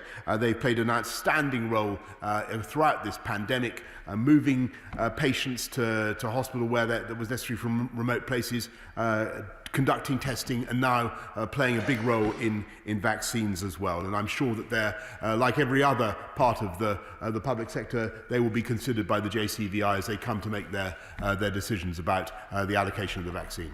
Let's head to Hackney with Diane Abbott. Diane Abbott. Thank you very much, Mr. Speaker. The Prime Minister will be aware that as school lessons move online, for poor families in areas like Hackney, the cost of pay-as-you-go broadband is completely prohibitive. He's talking about coming to cut price arrangements, but what so many families need is access to free broadband, an excellent policy which was in Labour's 2019 manifesto. No child should be deprived of an education because their parents can't afford the broadband costs. So will he look again at the question of providing free broadband when it comes to accessing online education? Minister. Yes, indeed, Mr. Speaker, but I think the arrangements that are being put in place by the mobile phone companies and others will cover the vast bulk of the cost at the very least. But I'm happy to come back to about exactly what is being offered. Let's head to Somerset with Ian Littlegranger. Ian Littlegranger. Thank you, Mr. Speaker. In the Bridgewater and West Somerset constituency, we do accept that the lockdown was vital, and we do appreciate, Prime Minister, the extra help for businesses. But will my right honourable friend urge you to consider the way government help for local authorities is being paid? Somerset County Council has been given huge grants and then diverted much of the money to balance their books, which I don't think is what this was ever for. These cowboys want to become a new unitary authority. It is a contrick using that cash that was meant to fight COVID. Prime Minister is Somerset born and bred, and I please urge him to put a stop to this so that the money is going to the people that need it most, which is the people of Somerset. Well, he's quite right. My honourable friend is absolutely right to highlight what's going on in Somerset, where the county obviously has a duty to use COVID grants for that purpose and not for any other. And I thank him for drawing attention to what's going on. Let's head up to Scotland with Alan Smith. Alan Smith. Thank you, Mr. Speaker, and Happy New Year. To govern's to choose, and there's been a lot of tough decisions made by the UK government, and we've supported a number of the business support mechanisms that have been announced. But according to the House of Commons Library this afternoon, the UK government has chosen to spend £3.3 billion of borrowed money on the stamp duty freeze, which is a vast subsidy to the middle classes who are buying and selling domestic property who don't need subsidy. Does the Prime Minister regret prioritising that and excluding so many people, small companies, freelancers in the productive economy who do really need support? Minister. Mr. Speaker, but that's entirely to upside down and to misrepresents what the package of support has done. If you look at the £260 billion, it is overwhelmingly progressive and it goes disproportionately to support the poorest and neediest in society. And that's what I think this House and this country would expect. Let's head to the Deepings with Sir John Hayes and wife. Thank you, Mr. Speaker. Millions of Britons live in remote rural places, including many here in Lincolnshire. The Prime Minister will know that isolation fuels fear, which exacerbates disadvantage. So he will know too that only vaccination will bring the safety that assuages those fears. Will the Prime Minister reassure my constituents that local doctors' surgeries will be equipped and supplied, enabled to vaccinate the vulnerable, not later, but sooner? Yes, it's our intention, and Mr. Speaker, that doctors' surgeries, which clearly play a crucial part in the vaccination programme, will be equipped as fast as possible with supplies of the vaccine, as plentiful, I hope, as the copies of wisdom that I see adorn my honourable friend's shelf. That's what we intend to do. And I may say how delightful it was to see his wife Susan briefly in the background. Let's head to Yorkshire with Imran Hussain. Thank you, Mr. Speaker. When the Chancellor announced his support schemes for businesses and workers last year, I repeatedly warned him that their coverage did not go far enough and that many people in Bradford would be unfairly excluded, putting jobs, businesses and the livelihoods of the self-employed at risk. Will the Prime Minister therefore listen to my calls and the calls of campaign groups like Excluded UK to ensure that the same mistakes are not made and guarantee that everybody in Bradford who needs financial support during these difficult times will get it? Yes, of course, Mr. Speaker. We will listen to the calls of Excluded UK as we listen to all such calls. And I repeat the message that I've been making today, that the support packages are there to help businesses protect jobs and livelihoods across the country, but they benefit disproportionately the poorest and the neediest. Sir Christopher Cho. Mr. Speaker, can I ask my right honourable friend what the public health justification is for criminalising gatherings held exclusively between those who have already been vaccinated for more than 3 weeks, where there is no risk of infection or transmission? Will my right honourable friend use his libertarian instincts and immediately introduce an exemption for such gatherings so that the many people in my constituency in the octogenarian group will be able to celebrate Brexit sooner rather than later? I don't think any power on earth is going to prevent my right honourable friend from celebrating Brexit, but his iron logic is of course applied to the restrictions which we've been forced to bring in. And all I can say, Mr. Speaker, as I think most members across this House understand, is that the whys and wherefores of each restriction are not necessarily susceptible to iron logic, but cumulatively they are there to protect the public, and I believe the public understands that. Said to South Wales with Alex Davies-Jones. Mr Davies-Jones. Diolch, Mr. Speaker. The Prime Minister will be aware that the Welsh Labour Government has committed to providing the most generous financial package available to businesses across the UK. Sadly, in Pontypridd, even the very best support available hasn't been able to prevent mass redundancies and business closures. My constituents could have been helped if this Tory government had stepped up to the plate sooner and committed to the Union when Wales went into an earlier lockdown. Could the Prime Minister therefore explain why Wales continues to be an afterthought and what steps he will be taking to prevent people in Pontypridd from being excluded from any future support?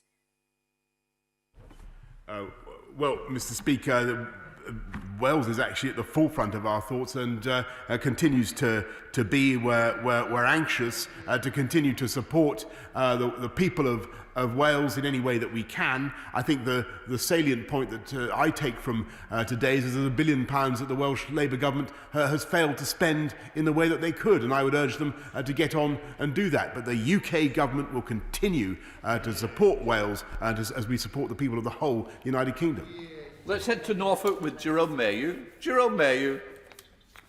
Mr. Speaker, in Norfolk, those most at risk from COVID have already received 27,000 vaccination first injections since the 9th of December.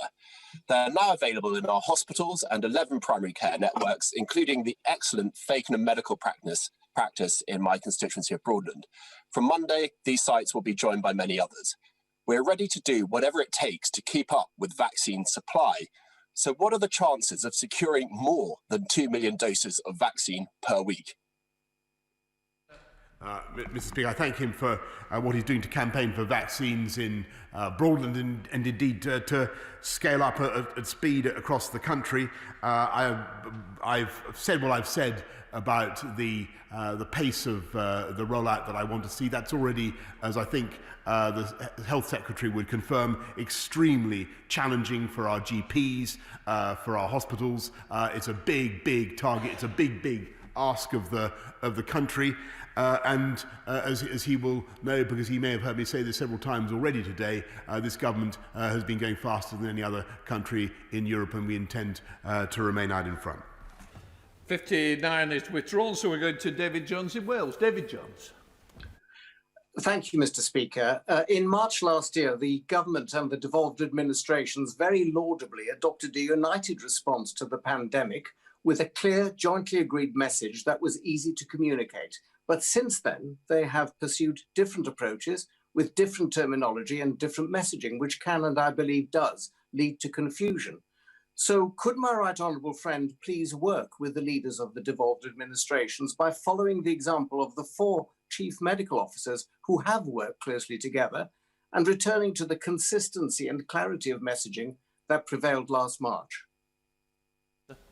Well, I think that my right honourable friend makes a very important point about the occasional dissonances between the UK government and some of the devolved authorities, though actually, if you look beneath the political surface, you look beneath some of the argy-bargy that goes on, the fundamental message is the same. And I think it was very telling that the 3 devolved administrations and the UK government came together to enact fundamentally the same package of measures at the same time yesterday and today.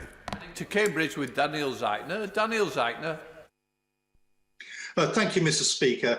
I've listened closely to the Prime Minister, but at no point have I heard him apologise to education leaders, teachers, students and parents for the chaos earlier this week. He rightly asks the public to change our behaviours, which is in all our interests, but there is a reciprocal obligation on him too. So what does he learn from all this, and what will he do differently in future? Mr. Speaker, I certainly wish to pay tribute to everybody involved in the education sector, the teachers, parents, pupils, everybody who's made a heroic effort to cope with this pandemic.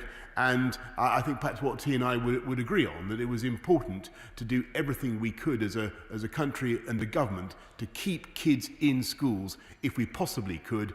And indeed, I believe that was the policy of the Labour opposition, at least on Monday morning. And indeed, I understand why the opposition wanted to keep schools open. We all wanted to keep schools open. Alas, the pandemic has not made that possible, and we've got to take the steps that we've taken. I hope that he will also support them. Let's head to Amersham with Dame Cheryl Gillan. Dame Cheryl. Thank you, Mr. Speaker. PHE data shows that younger adults with learning disabilities and autism are up to 6 times more likely to die of COVID. Please, can they be added to the priority vaccination list immediately? And during previous lockdowns, vital exemptions included being able to exercise more frequently for autistic people. These were incredibly important in helping them cope and continue to have that much needed routine in their lives. Will the Prime Minister confirm that these will apply for the new lockdown so that autistic people are not left stranded? And will he commit to accessible information about this being published as soon as possible? Minister? Yes, indeed, I will, Mr. Speaker, to commit to better and fuller information if that is necessary. Though, of course, as she knows, a general principle of these restrictions that people have more freedoms when they need to exercise for health needs. Let's head to Devon with Ben Bradshaw. Ben Bradshaw. Thank you, Mr. Speaker. If, as reports suggest, the government intends requiring people arriving in the UK to have a negative PCR tests within 72 hours of their arrival, how will British people currently abroad in areas where it's difficult to get quick turnaround PCR tests get home? And I should declare an interest. I think that the people of this country would want to see, as I do, proper protection, as I believe that the benches opposite want to do, see proper protection against the readmission of the virus. And I'm sure the honourable gentleman understands that too. Let's head up to Burton with Kate Griffiths. Kate Griffiths. Thank you, Mr. Speaker. I recently had the chance to volunteer at our local vaccination centre, hosted by Burton Albion Community Trust, and I'm grateful to the work of Dr. David Atherton, chair of our local primary care network, and all his colleagues involved in the rollout of the vaccine to residents across Burton and Uttoxeter. Can I ask the Prime Minister to consider the consent process when looking at ways of speeding up rollout? At the moment, I'm advised that individual consent by a healthcare clinician takes 10 to 15 minutes. This means 41,000 hours to consent and vaccinate the priority groups in East Staffordshire alone. Will the Prime Minister consider a national consent model to help speed up this process? My honourable friend makes a very interesting suggestion, and but I should stress that we have no plans to make vaccines compulsory in this country. However, we want to make it as smooth and as easy as possible, which I think is her objective, and I think she would join me in wanting to encourage everybody who is offered a vaccine to take it up as soon as possible. Send up to Scotland with Pete Wishart. Pete Wishart. And thank you very much, Mr. Speaker. I wonder if the Prime Minister's had a cursory glance at Scotland and seen the massive approval ratings for our First Minister in her handling of the COVID crisis. And has he observed the clear leadership she has offered our nation? Does he ever sort of think about comparing his poor performance with her and wish that he could offer the same type of leadership to the UK? Mr. Speaker, I must confess I haven't given that particular matter any thought, because I've been occupied entirely with protecting the NHS, fighting coronavirus and saving lives, and I might respectfully say that is what should be his priority as well, rather than these, if I may say, slightly abstract political considerations. Remaining in Scotland with Douglas Ross. Douglas Ross. Throughout this pandemic, the UK government have provided the Scottish government with billions of additional support, but we know hundreds of millions of that remains unspent. These are vital funds that could help to protect jobs and support businesses. So is there anything further that can be done to encourage the Scottish government to get these monies out to Scottish businesses as quickly as possible? I think the best thing I can do is encourage my honourable friend in the excellent work that he is doing in holding the Scottish Nationalist Government to account, and encourage them to get on and use the funds that the UK government is giving the people of Scotland to support jobs in Scotland. Heading up to Yorkshire with Alex Sobel. Alex Sobel. Thank you, Mr. Speaker. I'm sure the Prime Minister will agree that councils have borne the brunt of COVID, and particularly during lockdown have given all our communities maximum support. Leeds has incurred £40 million of additional costs as a council, not covered by the grants the government have given, and will now face further lockdown costs and have an overall £100 million budget shortfall in main part caused by years of central government underfunding. Will the Prime Minister speak to his good friend the Chancellor to grant local councils a one-off payment to offset the additional costs incurred by COVID-19 to ensure the financial stability of councils this year and next? Prime Minister. Of course, Mr. Speaker, I know that many councils find themselves under great pressure, though some have handled their budgets better than others. We've given 4.6 billion, I believe, to support local councils. We'll continue to support them. And I thank, by the way, the staff and the workforce of councils for the huge and vital role that they all help to play in fighting this disease. Teresa. I received a worrying call this morning from the chair of the Barnet Council Health Overview and Scrutiny Committee, indicating that it may be that only 13 care homes in the borough have received vaccinations. Will the Prime Minister intervene to make sure the frail elderly and their carers in Barnet get the vaccinations they need as soon as possible? Prime Minister. Yes, Mr. Speaker, I will. I think since I've said that I want to have maximum transparency, I think I can. I do want to see an accelerated rollout of vaccination in care homes. So far, I believe that 10% of care home residents and 14% of care home staff have received the vaccine, but that clearly needs to be stepped up. Let's head to the Rhondda with Chris Bryant. Chris Bryant. Thank you very much, Mr. Speaker. It's been great to see vaccination already starting in the Rhondda, but obviously we can only give it when it arrives. And the Prime Minister quite rightly said earlier that we should be prioritising for the vaccine those who are at risk of mortality. Well, Rhondda Cynon has the highest, unfortunately, the highest rate of death per 100,000 of any local authority in the country. We have a very large percentage of people who are extremely vulnerable, and we have a higher than average percentage of people who are working in the NHS. So can I urge the Prime Minister, as a matter of urgency, to prioritise communities like the Rhondda and make sure Rhondda surgeries are not just getting 70 or 80 doses of vaccine a week, but hundreds, so that we can vaccinate everybody at risk? Well, he makes an eloquent point about the way in which many people in the Rhondda will naturally fall into the high qualifying groups to be identified, or that already have been identified by the JCVI. We now head up to Yorkshire with Jason McCartney. Jason McCartney.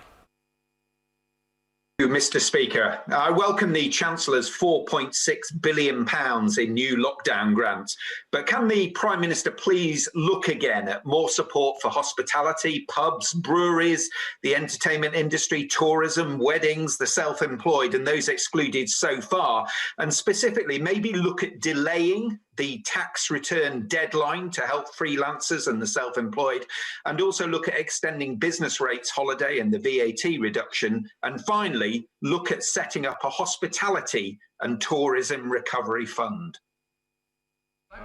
I thank my honourable friend, and I know that our right honourable friend, the Chancellor, is going to consider all measures necessary to allow the hospitality sector to bounce back just as fast as we can get them out of the restrictions that business currently faces and get them bouncing back. And that will depend, as the House has heard extensively today, on our ability to roll out this vaccine. But above all, it depends on our ability to follow the rules, the restrictions, the guidance of these measures. And I hope very much that honourable members will support them this afternoon.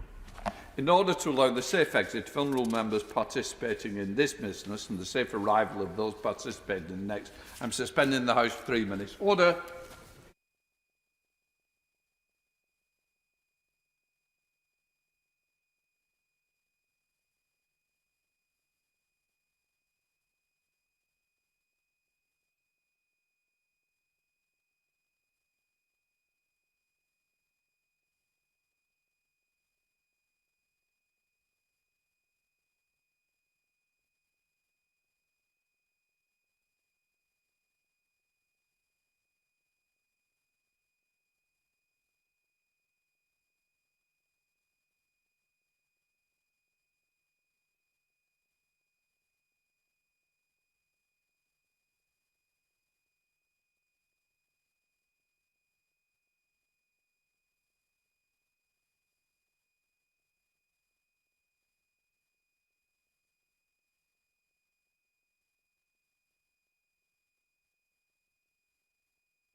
Okay. Order!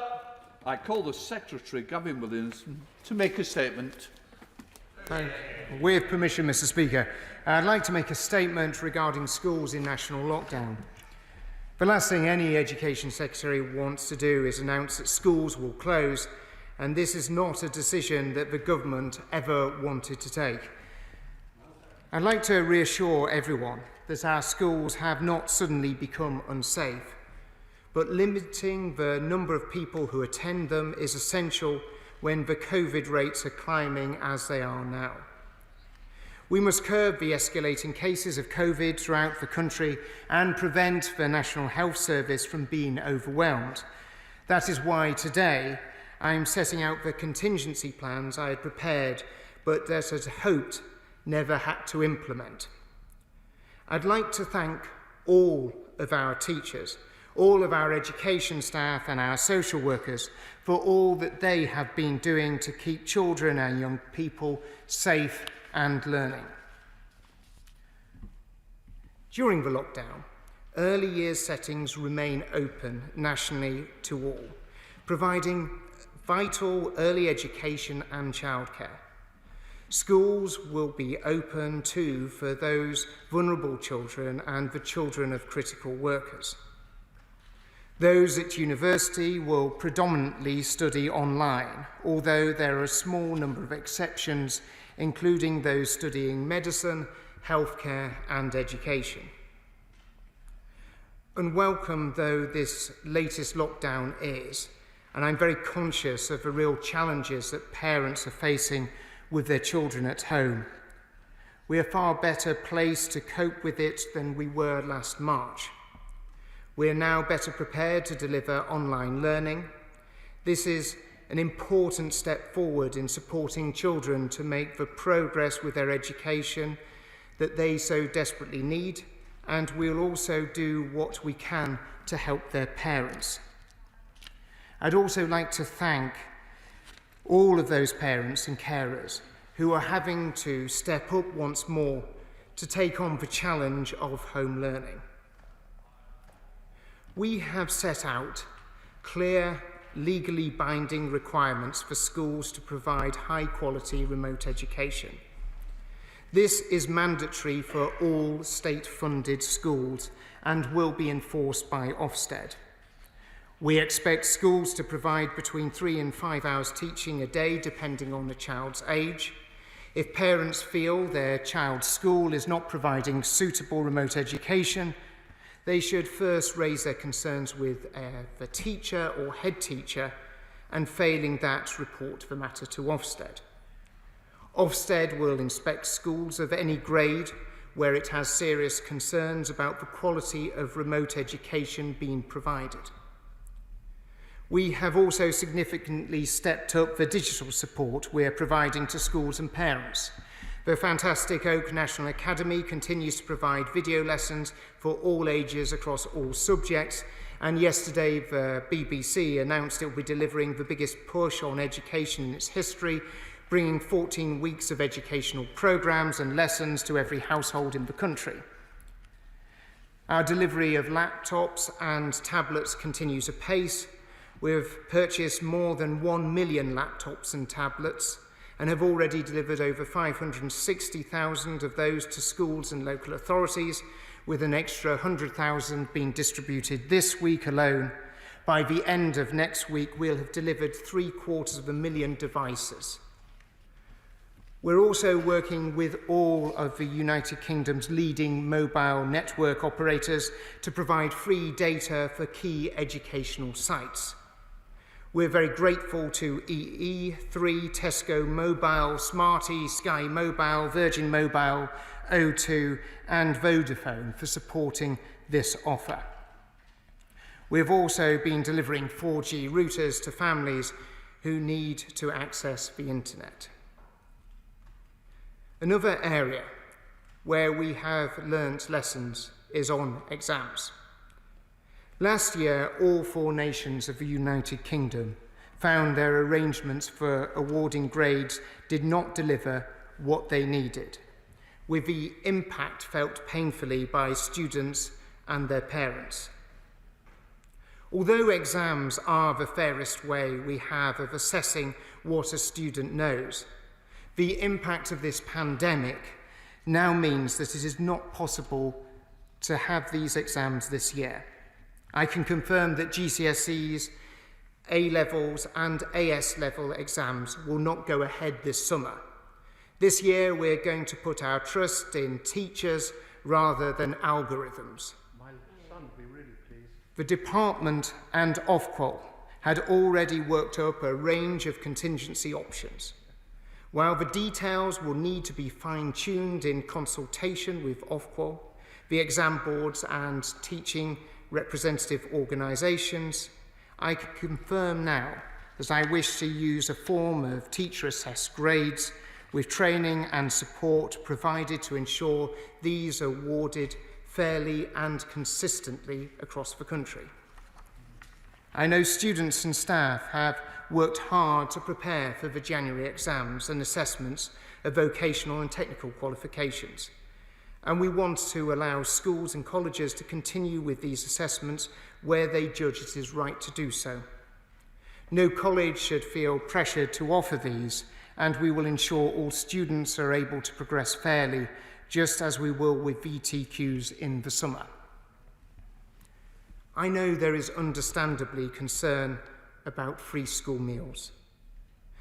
We are going to provide extra funding to support schools to provide food parcels or meals to eligible children. Where schools cannot offer food parcels or use local solutions, we will ensure a national voucher scheme is in place so that every eligible child can access free school meals while their school remains closed. Finally, I would like to turn to our programme of testing for the virus. There has been a brilliant concerted effort in secondary schools and colleges to deliver testing for the start of this term. And none of this work to roll this out is going to be wasted. Regular testing will take place of staff and students in school and in due course help us to reopen schools as soon as possible. Testing is going to be the centre of our plans to return children back to school, back to the classroom, back to college as soon as possible. Mr. Speaker, I never wanted to be in a position where we had to close schools again. I believe that schools should always have their gates open, welcoming children and always being at the heart of their community. The moment that the virus permits, all our children will be back in school with their teachers and their friends. But until then, we have put in place the measures we need to make sure that they continue to progress. And for this reason, I commend this statement to the House. Shadow Secretary of State Kate Green. Thank you and a Happy New Year, Mr. Speaker. May I begin by paying tribute to the Deputy General Secretary of the NASUWT, Gareth Young, who tragically died shortly before Christmas. I'm sure the House will join me in sending condolences to his loved ones and to his friends and colleagues in the Union. Mr. Speaker, I thank the Secretary of State for advance sight of his statement, but it's disappointing that he didn't make a New Year's resolution to avoid U-turns or chronic incompetence. Once again, where the Secretary of State goes, chaos and confusion follows, and it's children, families and education staff across the country who pay the price for his incompetence. So, Mr. Speaker, I can suggest a New Year's resolution for the Secretary of State, that he at least resolve to start answering my questions. Every pupil who's not in school must be able to access education. We must do everything we can to safeguard learning throughout this lockdown. And I pay tribute to everyone who's made it possible to keep pupils learning online, the incredible teachers, leaders, support staff in schools and colleges, and those like Oak and the BBC who are doing a huge amount to make learning accessible. I welcome the Secretary of State's commitment on digital devices, and I'm glad he's listened to Labour and to the charities across the country who called for zero rating of educational sites. But Ofqual estimate that up to 1.78 million children do not have access to a device. Can he guarantee that under his plans, every child who needs a device will have one as soon as possible, and that every one of those children will be able to learn remotely? And may I repeat the question that the Leader of the Opposition asked the Prime Minister earlier? Will the welcome data deal done with mobile providers take effect immediately? I welcome his comments on free school meals, and I hope he can guarantee that every child eligible for this support is already receiving it. If not, can he assure me that within days they will do so? Mr. Speaker, months ago, the Education Secretary gave a cast iron commitment that exams would go ahead. At that moment, we should have known they were doomed to be cancelled. I wanted exams to go ahead fairly, but I was always clear that there must be a plan B if that was not possible. For months there was no sign of any such plan, although the risk that exams couldn't happen has always been predictable.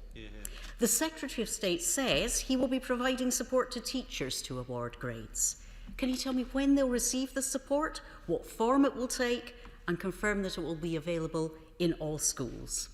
And can you tell me exactly what will be done to ensure that all grades are fair, consistent, and support pupils to move on in their education or employment? I heard what he said about technical and vocational exams. But frankly, he's failing to show leadership on the exams taking place in January. And he's leaving it simply to schools and colleges to decide what they should do in difficult circumstances. Will he now do the right thing and cancel this week's BTEC exams, as parents, colleges and the Association of Colleges are calling for? Mr. Speaker, staff in every part of our education system have faced a hugely challenging job and done extraordinary things to keep children safe and educated throughout the pandemic. Too often, though, the Secretary of State has refused to listen to their concerns or engage meaningfully with the expertise of professionals on the front line. He can start to make it up to them today. Is the JCVI working on a strategy to vaccinate all education staff, to keep them safe and get children back in the classroom? And does the Secretary of State believe that they should be prioritised for vaccination to keep them safe and allow schools and colleges to reopen? Early years settings remain open to all children, but the Secretary of State has failed to explain how this will be safe for staff and families. So can he tell us what scientific advice he's received that made him think they will be safe? And can he honestly say that he is following the science? And whether providers are open or closed, can he finally reconsider the unjustifiable decision to move early years funding in line with current occupancy, which will push tens of thousands of providers to the brink of collapse? Finally, Mr. Speaker, I turn to the return of schools in the months ahead. The decision to close them is not one taken easily or lightly. And while it is the right thing to do to control the virus and save lives, it has huge consequences for children's learning and development. And that's why Labour have always said that schools should be the last thing to close and the first to reopen. But yesterday, the Prime Minister couldn't guarantee that children would be back in school before the summer. Can the Secretary of State tell us when he expects children to be safely back in the classroom? Mr. Speaker, at every stage of this pandemic, young people have been an afterthought for the government. And now we're back where we were 9 months ago, with schools closed and exams cancelled. There is time to act, but the Secretary of State must act now to ensure all pupils can learn remotely, that families are supported, and the most vulnerable are safeguarded. State.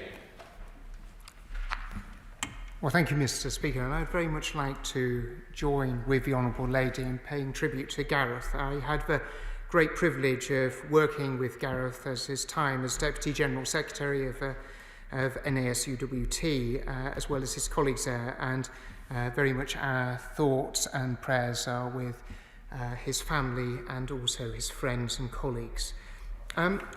The Honourable Lady raises a number of very important points. The rollout of digital devices, our commitment to deliver 1 million digital devices across the country. We'll be getting 750,000 of those devices out by the end of next week, supporting schools, delivering on their full allocation of devices that they need, and looking at how we can go further. It's been a great privilege to work with those brilliant teachers, inspiring leaders who and helped fund and support them in setting up the Oak National Academy, a brilliant online school that is actually being viewed not just right across this country, but right across the world for the quality of teaching. And we want to see that used more and more as a vital teaching resource. The Honourable Lady is right to raise concerns about free school meals, how important this is for every one of our constituents.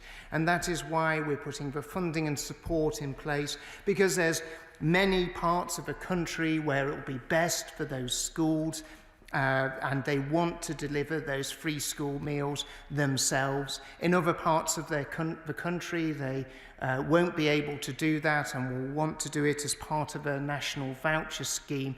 That is why we'll be standing that up over the next few days and making sure that schools are not out of pocket, but most importantly of all, that children and families are supported at this incredibly difficult time. And she asks about whether there'll be support for teachers in terms of the training and the guidance and the help across the country as we move to teacher-assessed grades, and I can absolutely confirm that that will very much be the case. We've always been aware that there could be a situation where we would not be in a position to be able to proceed with examinations.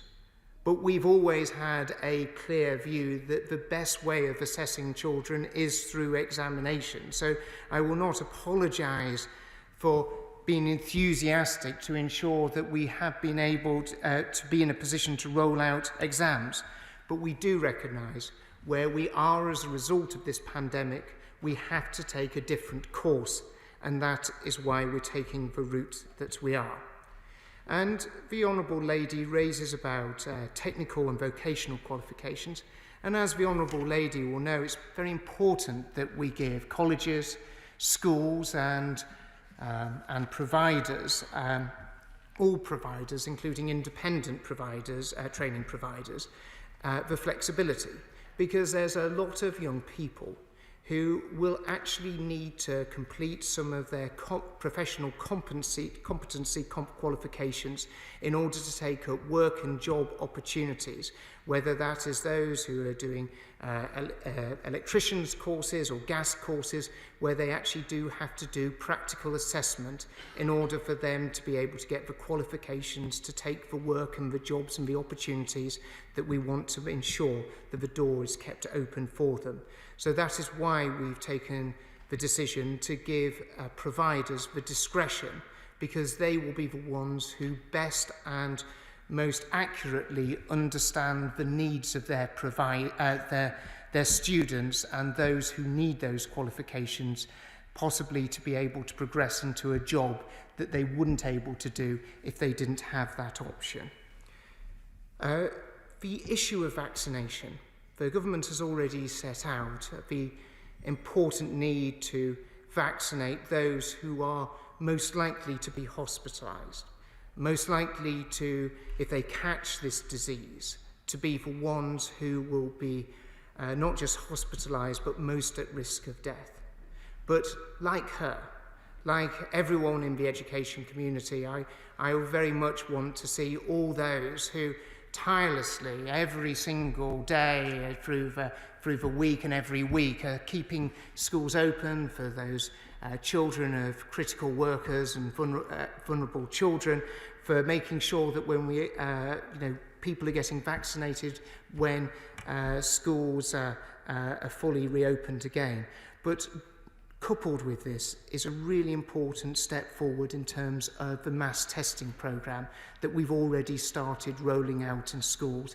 The mass testing programme in schools will be one of the largest testing programmes that this country has ever seen. It is ready to go, it is ready to be implemented, and it will be an important plank in ensuring that we can get schools opened at the earliest possible opportunity. And it won't surprise the Honourable Lady, but we do listen to the best scientific and public health advice in terms of the decision to keep early years open. We all have a clear understanding of how important early years education is for every child. And as I've always said, I will do everything I can do to keep every educational establishment open if that is possible and if it's the right thing to do. And when we were given the health advice that we could be in a position to keep early years open, it's so important, not just for those children themselves, but also for families. I felt that that was the right decision to do. I do not want to see any school closed for a moment longer than it has to be. That is why in June we all worked so hard and fought so hard to ensure that schools opened right across the country for primary years. That's why during June we did so much to ensure that years 10 and 12 were able to return to school at the earliest possible opportunity. That is why in September we saw the opening of schools right across the country and all children being able to return back to school. And I can absolutely assure the Honourable Lady, I will not let schools be open for a moment longer than they... I will not let schools be closed for a moment longer than they need to be. I will do everything I can to ensure every school is open so that children are able to benefit from the brilliant teaching that goes on in so many of our primary schools, secondary schools and our colleges. Because I know that is the best place for children. That's what I want for my children. I know that's what members want for their children. But most importantly, that is what we want for our nation's children. And that is why I will give everything in order to ensure schools are the first things to be opened in every instance. Because that is what is best for every one of our children. We now go to the Chairman of the Select Committee, Robert Halfon. Thank you, Madam Deputy Speaker. I strongly welcome the government's laptop scheme, but we know that there still will be possibly hundreds of thousands of people on the wrong side of the digital divide. Can my right honourable friend confirm that those students who just don't have internet connection or computers at home will be able to go to school alongside children of critical workers? Could he also confirm that any centre-assessed grade system will not only maintain standards but provide a level playing field for disadvantaged children, have a fair appeals process, and will he make sure that there are independent assessors, perhaps retired teachers or Ofsted inspectors, to provide a check and balance for each assessed grade awarded? And finally, I welcome what he has said about wanting to open schools again, and I know he believes that strongly.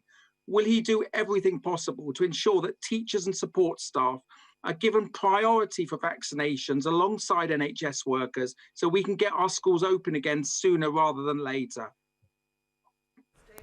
Well, the reason that we are rolling out and expanding our devices package because we realise how important that is for all children, especially for those children from the most disadvantaged backgrounds. I can confirm that as in the previous situation where we saw schools had to be closed during the months of March, April and May, children who didn't have access to digital devices were able to access education in that school.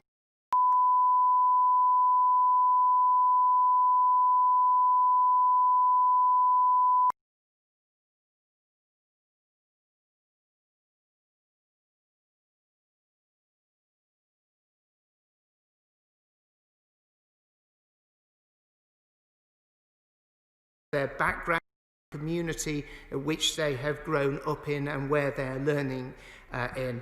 And I'd be very happy and look forward to working with my right honourable friend and his committee to very much take their advice as to any additional actions that we need to undertake to ensure fairness. And we'll certainly take on board his idea and his thinking about bringing in those volunteers and those people who want to support education and making sure that the teacher assessment is fair and robust and maintains standards, but most importantly, fairness for those children who are taking those qualifications. Now we go to the SNP spokesman, Carol Monaghan. Thank you, Madam Deputy Speaker. We shouldn't, of course, be surprised at this latest U-turn in schools. Any student teacher knows that planning is a key skill, but it's one that the Secretary of State has yet to master. His decisions are being made in a reactionary and last-minute manner. Schools in England have predictably gone from being open with threats of legal action if they closed to being snapped shut in an instant, giving parents absolutely no time to put in place arrangements. And a word to all members, we need to be careful about this narrative of children are falling behind. They're only falling behind on a scale, an external scale that we've defined for them. We cannot use the same metrics this year as we have used before. And of course, much as we all want schools to be open, young people are learning other skills too. That said, it's good to hear that the BBC is producing educational resources. Can he confirm whether there will be resources available for the Scottish curriculum at Nat 5 higher and advanced higher level? Teachers are fed up with politicians paying tribute to them 1 minute and the next minute sending them into unsafe environments. The risk posed to children in school is small. We have evidence for that. But as the Prime Minister said earlier, pupils can act as vectors. And let's be clear, if a member of staff in a school catches COVID, there's increased strain on the remaining staff. So it should not only be high-risk staff who are vaccinated. Before we talk about opening schools, we need a clear position on vaccinations for teachers and school staff. The First Minister has committed to looking at this. The Secretary of State has said he will do everything he can to ensure schools open. So will he ensure that teachers are a priority for vaccination so that schools can open with confidence? And finally, on students, there are many students who are now learning at home completely and are not returning to university following Christmas, but they're still having to pay for university accommodation.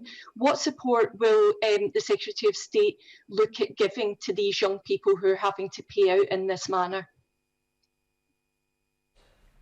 Thank you, Madam Deputy Speaker. It's probably interesting listening to the Honourable Lady and her comments about students, and it's probably sort of indicative as to some of the challenges that the Scottish education system has seen with them falling down PISA rankings, because it is really important that we support children to be actually able to learn. It's really important that we do everything we can do to ensure that children are in a position where they're learning about maths and English and the sciences and the arts. And it seems to be indicative of what she was saying, that the SNP doesn't seem to be that interested in actually making sure that children benefit from a knowledge-rich curriculum. I'd be happy to get in contact with the Director General of the British Broadcasting Corporation on the points that she raised, and I will write back to her with those details on that. And of course, it's always a privilege to work with colleagues across all nations of the United Kingdom, and it's really important that we share what works well and what works best. And of course, I would always be happy to work with her. We've extensively funded the Oak National Academy, which has an incredibly rich curriculum resource, and I noticed from the latest figures is used by a lot of students in Scotland as well as in England. And I'd be very happy to share some of the work that we're doing to help support students in Scotland as well as students in England as well. Peter Aldous. Thank you very much, Madam Deputy Speaker. I welcome the Secretary of State for his statement.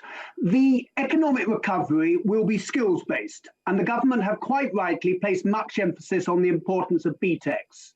However, there is currently worry, confusion and uncertainty in colleges and schools. Many have cancelled this month's exams, but others have not. They should not have been placed in a position of having to make their own choice as to whether to go ahead with exams. The government should have shown clear leadership so that all students across the country were in the same situation. Will the Secretary of State now work with Ofqual, the exams boards and the Association of Colleges to put in place as quickly as possible new arrangements that will provide students and teachers with certainty, clarity and confidence? Well, as the Honourable Gentleman will have heard in my statement, that's exactly what I'd said we would do. But also, just for clarity, there are many students and there are many colleges that know for their students' future prospects that they need to complete those assessments during this month if they are going to be able to access work and employment opportunities. So no, I'm not going to go down the route that the Honourable Member suggests of actually taking that opportunity to potentially be able to access work and those opportunities away from them, because I do not believe that would be right for those children. Daisy Cooper. Thank you, Madam Deputy Speaker. Teachers and school staff have put themselves at enormous risk during this pandemic in order to keep schools open. Now that the Prime Minister has accepted that schools are the epicentre of high community COVID transmission, it is essential that the government gives teachers and school staff the priority access to COVID vaccinations that they deserve. So will the Secretary of State look at adding them to Category 7, as this would make teachers and school staff a top priority for vaccinations after all those who are 65 years of age and over, all those who are clinically vulnerable and our NHS and social care staff? Well, as every stage, we have put the safety of students, of pupils, of teachers, of the whole workforce, and including the whole community, at the heart of everything we've done. And all the evidence has gone to show that the work, the precautions, the measures that have been put in place has meant that schools have been able to operate safely and well. But we will constantly work with the whole sector to ensure every measure is undertaken to ensure that that continues. That is why we're ready to roll out a mass testing programme, delivering millions of tests right across the board. This will be happening in schools as they welcome the children of critical workers as well as vulnerable children into them. But when schools fully return, when they're able to welcome all children back, the testing regime is going to be at the centre of that return. Dr. Luke Evans. Thank you, Madam Deputy Speaker. And I understand why there is a cancellation of GCSEs and A-levels. And I'm pleased to hear him talking about in the substitute system, it will be robust and fair. But what can you do to confirm for the young people of Hinckley and Bosworth that students will be rewarded for how they perform, that they're not disadvantaged by the school they've gone to, and also the teachers who are performing these assessments have buy-in and ownership of what they are doing in the current situation? My honourable friend raises a really important point, and the great advantage that we do have is we have the opportunity and the time to roll out extensive training, guidance and support for those teachers in terms of making that assessment to ensure that it is accurate and fair and reflective of the abilities of that child. That is what we're going to be doing. That is what we're going to be undertaking with schools over the coming months, and we endeavour to ensure that teachers and all those working in the education system are supported in his constituency as they are right across the country. Rachel Hopkins. Thank you, Madam Deputy Speaker. It was irresponsible of the government to announce the cancellation of GCSE and A-level exams, and to say nothing about BTEC exams without any details of an alternative plan being agreed. Students and their families in Luton South have already suffered greatly over the last 9 months and are deeply anxious about this continued uncertainty that's being created. Many students have contacted me to say they are suffering negative impacts on their mental health as a result. So I would ask the Secretary of State what plans he has to provide additional mental health support for our children and young people. Well, of course, one of the great advantages that we've had with schools being back all the way through the latter half of last year is actually teachers and those working in schools have been in the best possible place to assess and work with children and have the best understanding of some of their needs and some of the problems that they have, including mental health challenges, and we'll be working with the education sector to best support them in terms of actually supporting. We've already taken a number of actions supporting schools and education settings with children who have been suffering mental health problems as a result of COVID and as a result of being out of school, and we'll continue to do that and step up those measures over the coming months. Marco Longhi.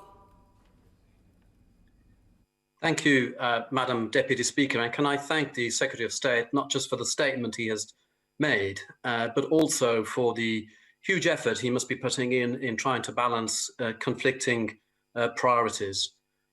So as a father to an A-level student who was hoping to take her exams this year, I can relate to the anxiety so many young people and their parents must feel in Dudley North and across the country due to the uncertainty of the situation.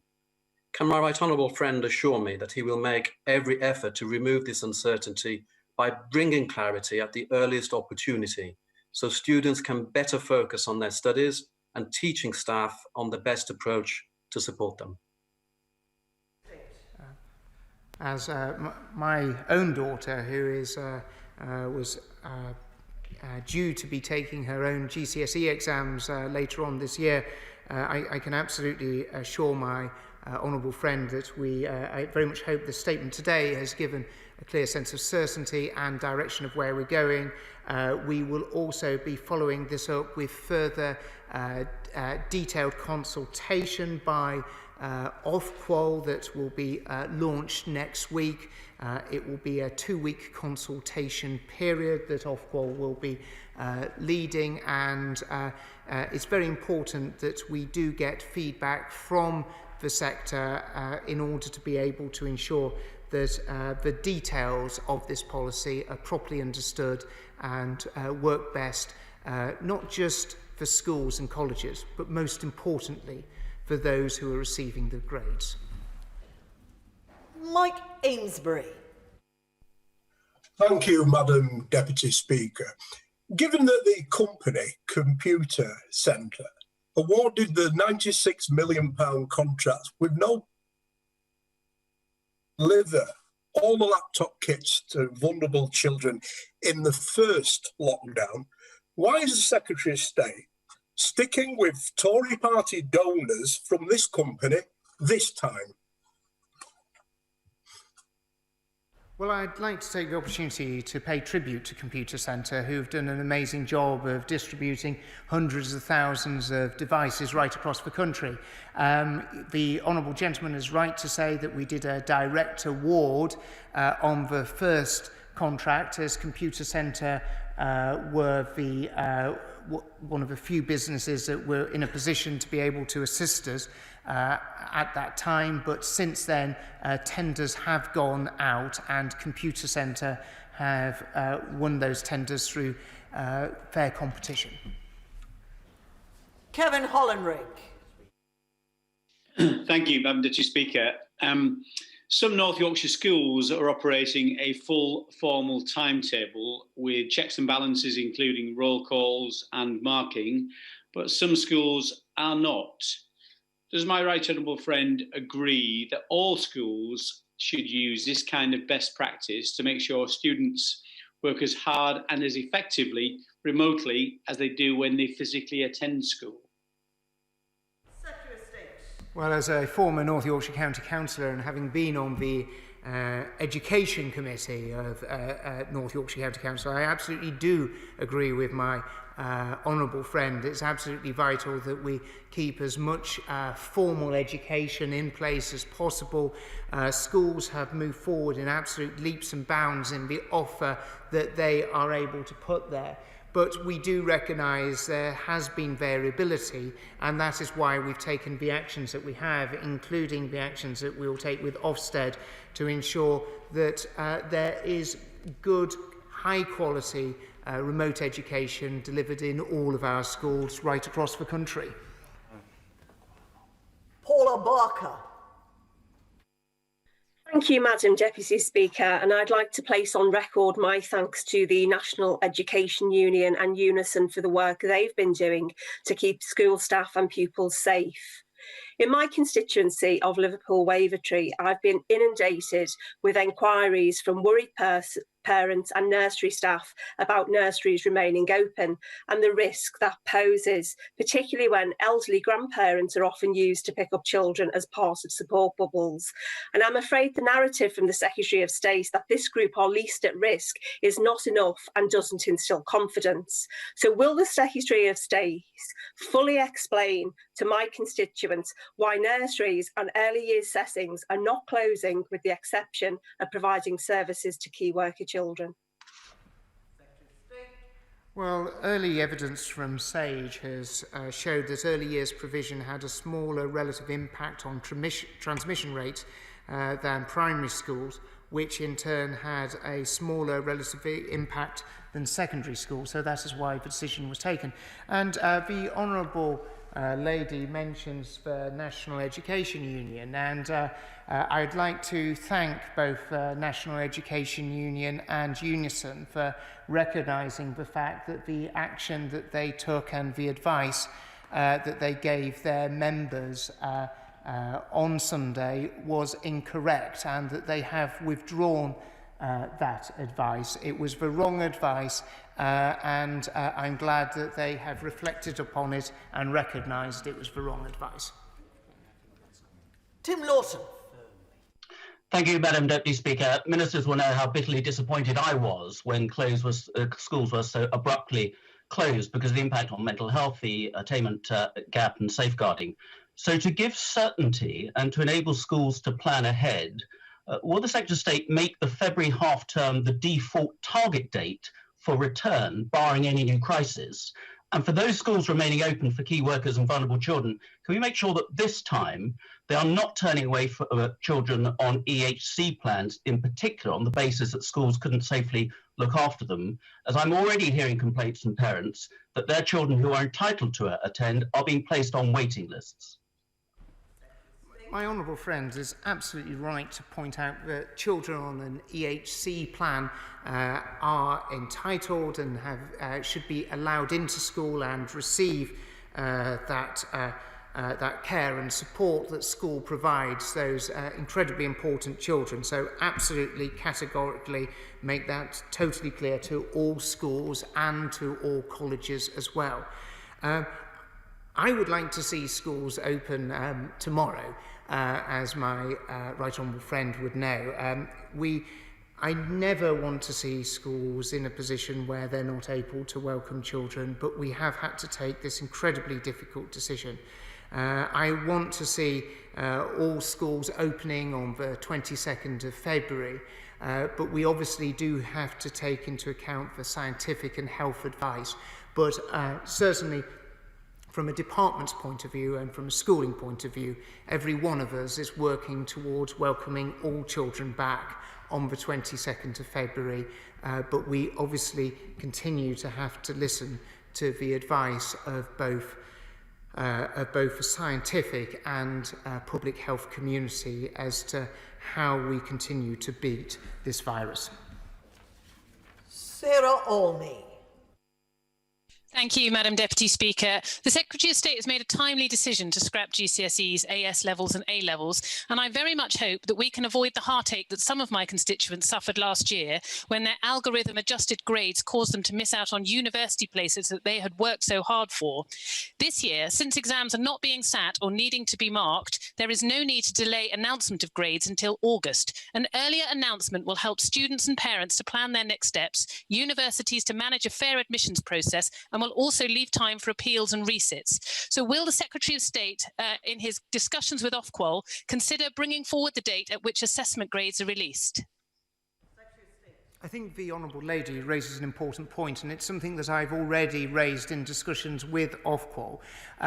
We obviously have to make that judgment call in line with the whole system, and we don't want the whole system of awarding to be dictated by the date where youngsters get their grades, but it will be one of those issues that are in active consideration, because, as the Honourable Lady says, it gives students more time if there is a need for appeals, and also gives them more time to make the best choices for them and for their future.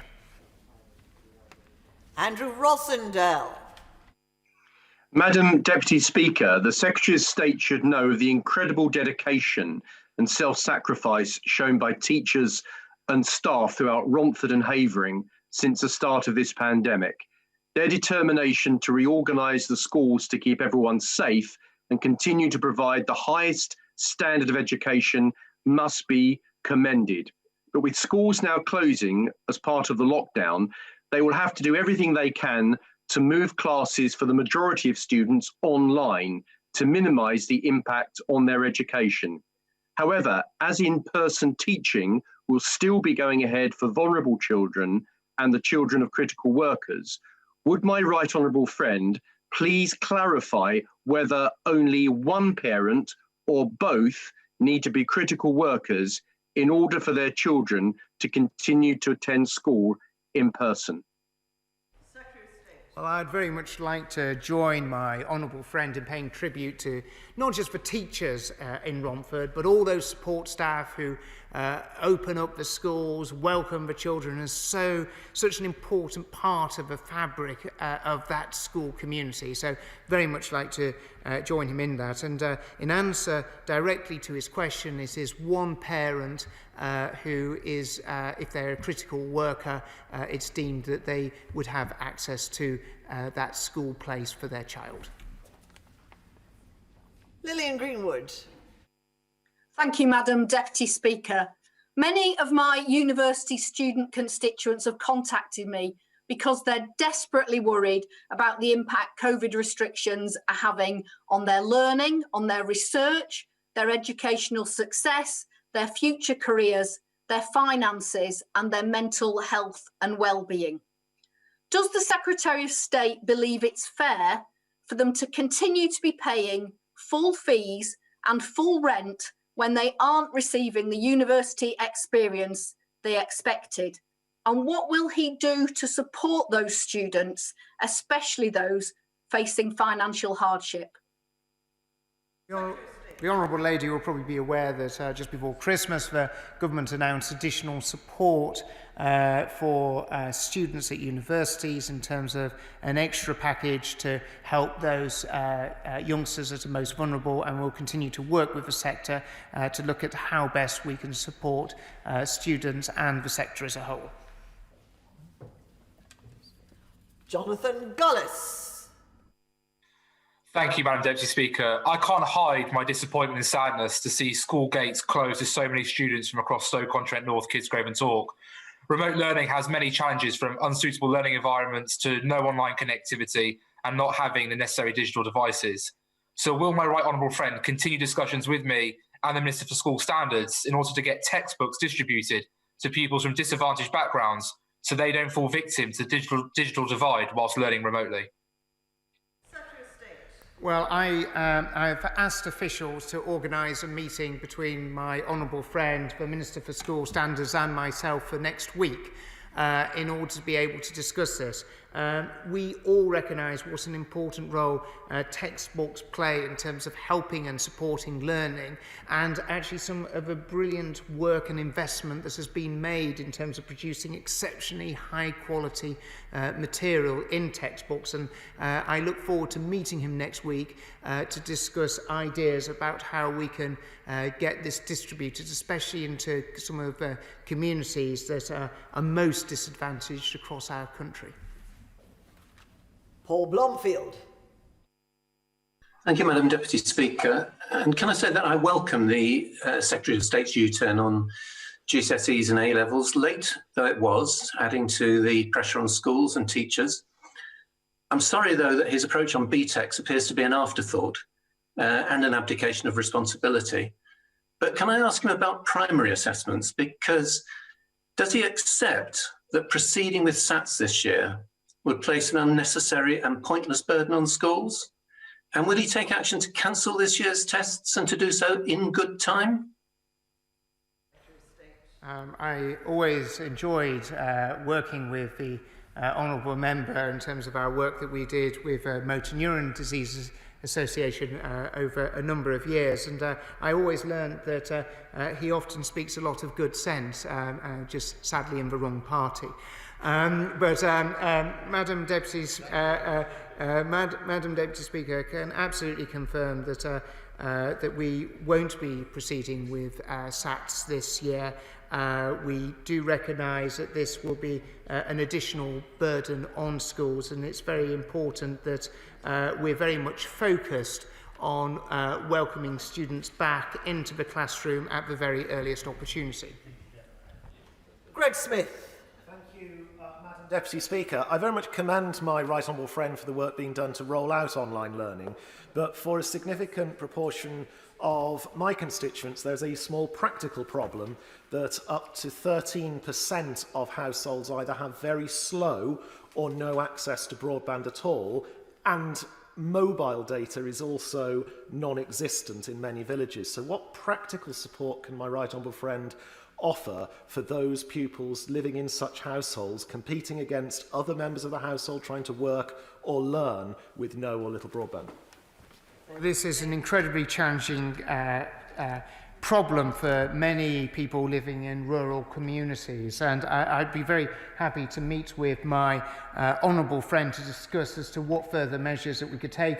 I'm beginning to think that some of the additional resource of textbooks and other resources that can be maybe made available to families and communities which have these acute problems, and it isn't something that we're going to be able to work around in terms of a technical solution, that there may be other routes forward. But I will ask my department to organise swiftly a meeting between himself and myself to discuss this issue and any other educational issues in his constituency. Dr. Lisa Cameron.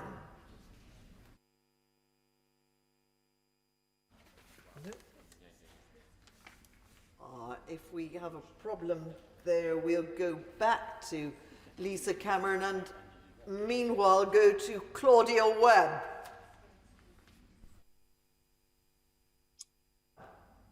Thank you, Madam Deputy. Thank you, Madam Deputy Speaker. The pandemic has highlighted the injustice of tuition fees. Students are incurring on average of 57,000 worth of debts to be isolated in university halls and be restricted to online learning. Yet even beyond this, education must be a universal right, not a costly privilege. The last decade of extortionate tuition fees have saddled young people with debt, deterred working class people from gaining a higher education, and reduced our universities to profit-seeking businesses. Will the government take this opportunity to support students by refunding rents, scrapping tuition fees and cancelling student debt for good? Well, the statistics would actually bear out something rather different to what the Honourable Lady said. We've seen a massive expansion of the university sector, with more young people going to university than ever before. But also, if the Honourable Lady took the time to look at the statistics and the facts, as against maybe just not basing her question on the statistics or facts, she would actually discover there's more children from the most disadvantaged families going to university, often for the first time in that family, than ever before. That's something this party should feel incredibly proud of, and I would like to see even more youngsters from the most deprived backgrounds going to some of our best universities in the country. We'll go back to Dr. Lisa Cameron. Many thanks, Madam Deputy Speaker. Dr. Adrian James, President of the Royal College of Psychiatry, has now described the COVID-19 pandemic as the greatest threat to mental health since the Second World War. As chair of the Health All-Party Parliamentary Group, I've been receiving concerned emails from parents right across the United Kingdom regarding mental health. So given that children have experienced isolation, trauma, and for many bereavement, will the Secretary of State now take the opportunity to announce ring-fenced funding for a much-needed mental health and wellbeing strategy for children?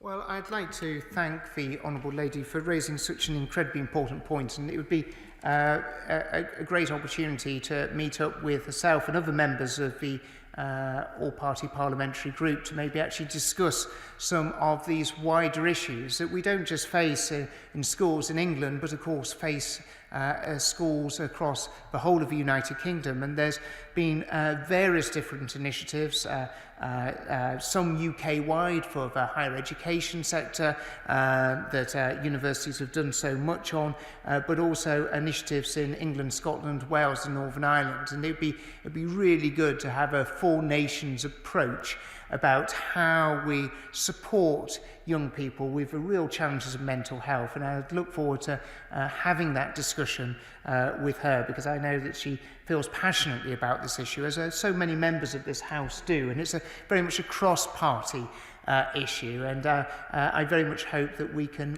find some cross-party solutions on how we can best support our young people. Bob Stewart. Thank you, Madam Deputy Speaker. Happy New Year to you. Could I ask my right honourable friend about early learning?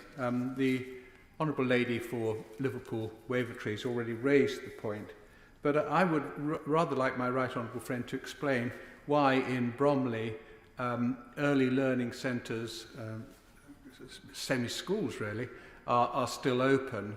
And they have a real problem because all of them are privatised and there's a certain loss of income too. So it is a problem. So could I ask my right honourable friend, not that I dispute what he's going to say, could I ask for an explanation of why these places are open when primary schools are not?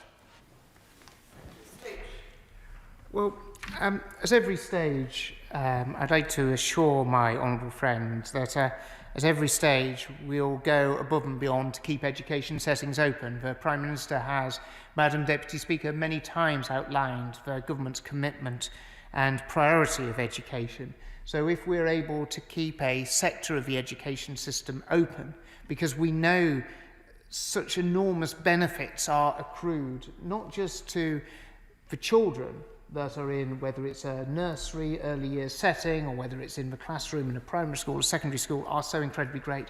But it's also incredibly important for parents as well, and to families who often rely on those nurseries and those early year settings as well as schools in terms of supporting them. So when the advice came through, and just to reiterate it, that the early evidence from SAGE showed that early years provision had a smaller relatively impact, much smaller relative impact on transmission rates in primary schools, which again had a much lower relative transmission impact than secondary schools.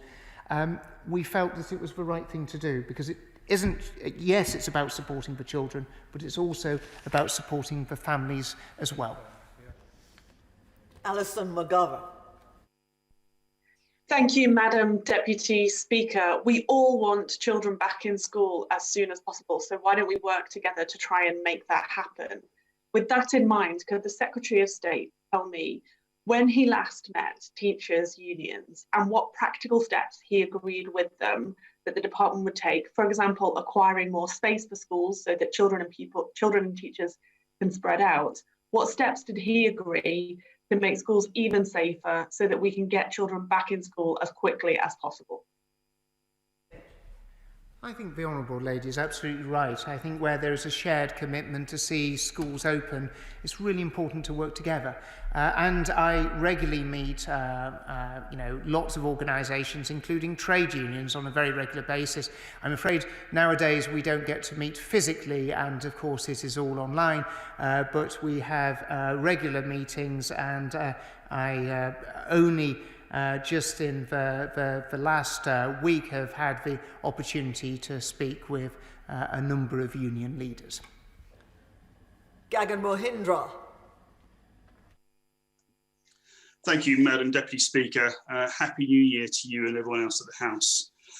For those students due to have sat GCSEs, ASs and A-levels later this year, we've had to make the difficult decision to cancel the exams, which will undoubtedly cause a great deal of anxiety.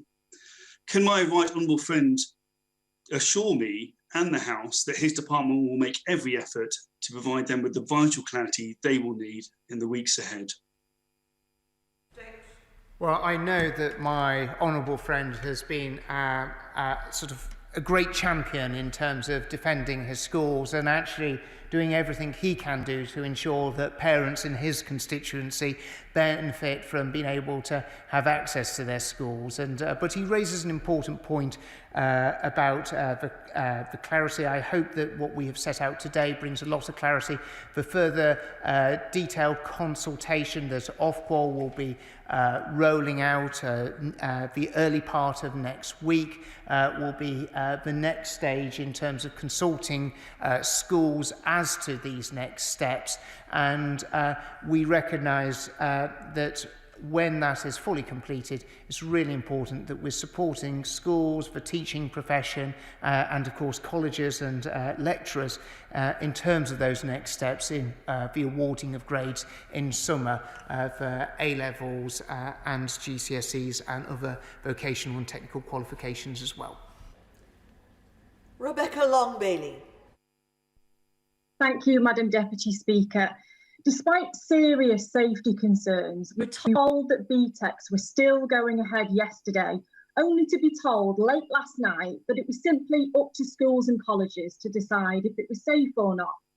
The Secretary ignored education unions and organisations when they repeatedly told him it wasn't safe to fully open schools, colleges and nurseries on Monday.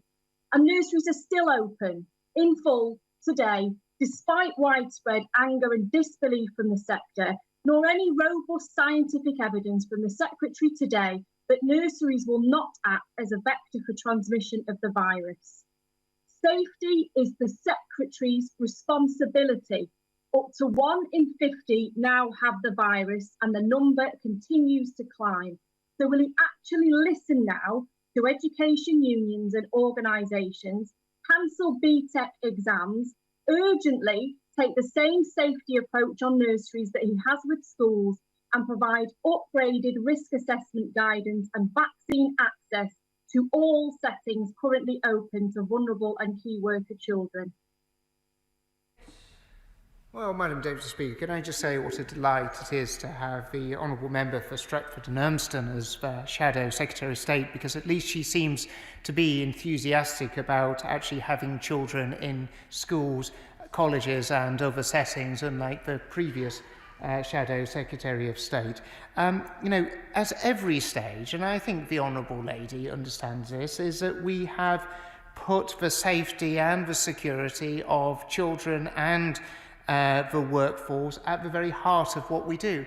As the Chief Medical Officers, not just of England, but Wales, Scotland and Northern Ireland have said that actually the best place for children is in school. But we have had to take unprecedented action as a result of the Chief Medical Officer for England advising the fact that this nation has, we have to move to a COVID alert level 5. And when that decision was taken on Monday to move to COVID alert level 5. It was right that additional actions were taken as reluctantly as as reluctant as I was to see us being in that position. But at every stage, and I think it is a little unfair of the Honourable Lady to imply that the safety and security of staff and children aren't at the heart of all our actions, because it is at the heart of all our actions. But we do know that children benefit from being in school. We do know that children benefit from having the opportunity to sit in front of their teacher in the classroom. So that's why, on this side of the house, we've always been so enthusiastic for schools to have children in, and I hope eventually she'll become a convert to that idea herself, as her successor has. Joy Morrissey. Madam Deputy Speaker, last year the approach to GCSEs and A-levels meant that private candidates such as home-educated children were unable to obtain a grade. Can my right honourable friend confirm that this year they will be able to do so? I know that my honourable friend will be speaking not just for many of her constituents in the question that she asked, but actually for many thousands of youngsters right across the country who will be really worried about this.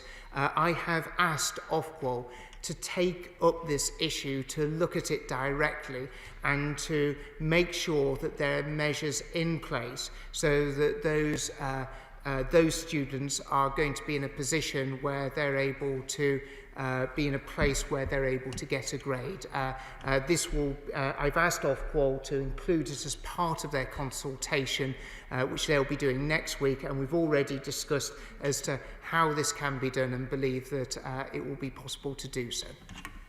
Alex Norris. Thank you, Madam Deputy Speaker. The Secretary of State clearly prefers testing rather than vaccination as the means to making sure our teachers and learners will be safe when schools can reopen. Now, the Prime Minister wants that to happen in 6 or 7 weeks' time. To have an adequate testing regime in every school by that period will require working round the clock, every minute available between now and then. So the Secretary of State confirms to me that every school in my constituency has the access to the support they need to make sure that such a regime will be in place in time. So we've already seen the mass distribution of testing kits and all the equipment that is required in schools and colleges where they're taking years 7 and above. We will be looking at how we can roll out testing beyond secondary schools into primary settings and those earlier years to support staff as well. But actually, I think the honourable gentleman may sort of, I'm as enthusiastic about vaccination as he is, but we're very much forward with our programme in terms of mass testing for children, with all secondary schools receiving the initial deliveries and all schools will be getting that level of support in secondary settings, and we're looking at expanding that in primary settings as well, and that would include all his schools in his constituency as well as all of our constituencies. Order. I appreciate that the Secretary of State is giving thorough and detailed answers to a great many questions, but we've already taken up more than an hour, considerably more than an hour in the statement. I still have 13 more people to participate, and I would like to give everyone the chance to ask their question, but I must ask them to not make speeches or statements, just ask a question, and if it's a short question, then the Secretary of State will be able to give quite a short answer. Anne-Marie Morris. Madam Deputy Speaker, Secretary of State, the future of the country is very much in your hands. Children are our future, and I'd like to pay tribute to my local schools who have risen to the challenge and continue to deliver an exemplary education. But closing schools is one thing. What is your plan to open them? What are your criteria? It can't be ending lockdown given the devastating effect on children's mental health. What is your vision and your plan for optimising children's life chances and giving a clear map of the future for children, parents, teachers, universities, employers? What what in your eyes does good look like? Order, order. So I did ask the Honourable Lady not to make a speech but to ask a question. She's asked several questions which I'm sure the Secretary of State will answer, but I must insist that while we have virtual proceedings in this chamber, that people who are participating virtually adhere to the same rules that we adhere to in this chamber. Nobody calls the Secretary of State you. You means the chair. The Secretary of State is the right honourable gentleman. Secretary of State. Thank you, Madam Deputy Speaker. Now, I'll endeavour to be very brief.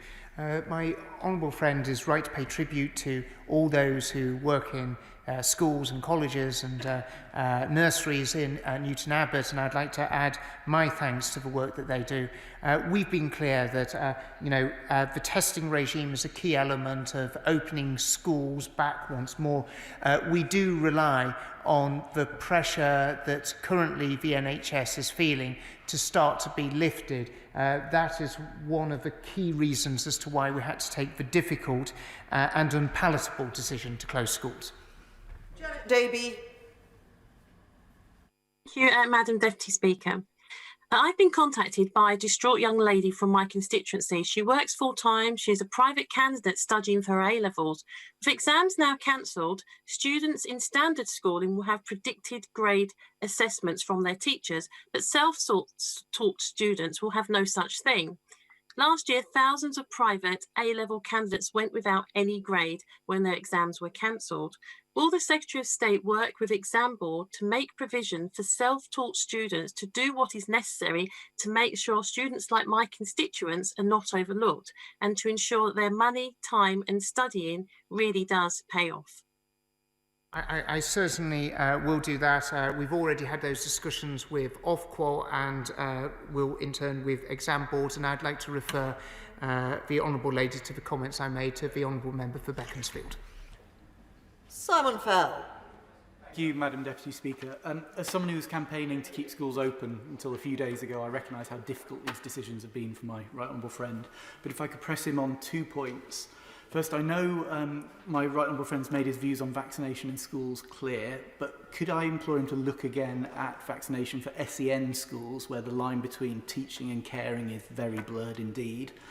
And secondly, could my right honourable friend review catch-up funding for schools, especially for areas of deprivation, to make sure that it's targeted so that the attainment gap doesn't widen as a result of this lockdown? Both my honourable friend and myself were both championing the importance of keeping all schools open at every stage, and I very much thank him for his support. I do spy in the distance the Health Secretary, who is obviously progressing slowly to the chamber, and I can absolutely guarantee that I'll be making those arguments as forcibly as possible about the important need, recognising those children who are in special schools. And that workforce is often a crossover between education and care. But we'll be making those arguments, but also recognising the broad clinical requirements that the Department for Health have to operate under. But I'll certainly echo those comments with the Health Secretary. Order. I allowed the Honourable Gentleman for Barrow, in fairness, 2 questions because I couldn't get in quickly enough to stop the second one. From now on, 1 question, no speeches, no statements. Bill Esterson. Poll suggests as many as 1.78 million children don't have access to a computer. What the Education Secretary has announced today suggests a 10% reduction in those numbers by the end of next week, which still leaves 1.6 million children unable to access a computer. Bridging the digital divide is essential. So when are that 1.6 million going to receive their laptops and the 900,000 children who don't have data access as well? Well, I'd just like to refer the Honourable Gentleman to my statement earlier, which covered most of the points that he raised in his question. Miriam Cates. Thank you, Madam Deputy Speaker. I know my right honourable friend did everything he could to keep schools open and that he shares my concern for the welfare of the hundreds of thousands of young people now isolated at home. Can I ask my right honourable friend to look urgently at the reports of harms being caused to children by social isolation? Absolutely. It's incredibly the impact of social isolation has a real impact on young people. Children are the ones who just miss out so much with not just being in school to have the input of their teacher, but also their friends and that socialisation that comes with it. And always happy to meet with my honourable friend to discuss this and what more that we can be doing to support schools, support teachers and support the education community to support our children. Patrick Grady. Madam Deputy Speaker, where and when will families be able to find out exactly what free services the mobile operators are providing, and how will he make sure that that's as straightforward as possible to access? And is he making sure that the devolved governments are fully looped in on this and that they'll get any Barnett consequentials of additional spending on laptop and tablet distribution? Well, of course, we'll always work closely with the devolved governments, and it's obviously the benefits of the union are demonstrated about the fact that actually we're able to work together and also work at considerable scale in order to deliver benefits to all parents and children. Obviously, any additional spend on anything has Barnett consequentials, which means that, again, Scotland benefits from being in the United Kingdom and the financial support that the whole UK gains from being together. Jerome Mayhew. Madam Deputy Speaker, I know from my own children that a live lesson taught online is much more effective than learning resources being placed online. Whilst teachers always need to be able to use their discretion to take account of specific circumstances, can my right honourable friend assure me that the default expectation during this lockdown is for online live teaching? Well, we've already set out really detailed guidance for all schools about setting the expectation levels for all schools and what they're providing pupils. We do recognise that there will be a blend in terms of a range of different teaching, but we have set the expectations there clearly, and where schools fall below it, there is recourse that parents can take either with the school directly or ultimately through Ofsted. Mary Kelly-Foy. Speaker, as students have been advised not to return to university for the foreseeable future, most will be left paying for accommodation that they cannot use. It's clearly unfair that students renting private accommodation will be left thousands of pounds out of pocket, and the government's miserly £20 million contribution to the University Hardship Fund obviously isn't enough. Does the Education Secretary agree that the government has a responsibility to refund students their accommodation costs? Well, as I've already sort of set out, the government before Christmas recognised the need to give additional support to students and through universities. That's why we put the additional financial arrangements in place to support them. Lucy Allen. Madam Deputy Speaker, I want to put on record my thanks to all the teachers and support workers in Telford. My single question, my right honourable friend, does he agree with me that just handing out laptops is no substitute for the support and guidance a child receives from a dedicated, committed teacher? Will he do everything in his power to enable teachers to return to school, including considering vaccinations? Well, I would very much like to add my thanks to all the teachers in Telford, especially as one of my daughters is very privileged to be able to get benefit from those teachers in her constituency. I'd very much like to echo her point that actually supporting children in terms of learning isn't just about giving them a device, it's how that device is used, how that child is supported, and the work that we've undertaken over the last few months to support that in terms of Oak National Academy. Resources that are available are an important part of that. And in terms of vaccinations, in terms of testing, we'll always be pushing at the boundaries to maximise this for our education settings right across the country. Mohammed Yasin. Deputy Speaker, the Secretary of State has placed the decision about whether to maintain nursery schools on governing boards.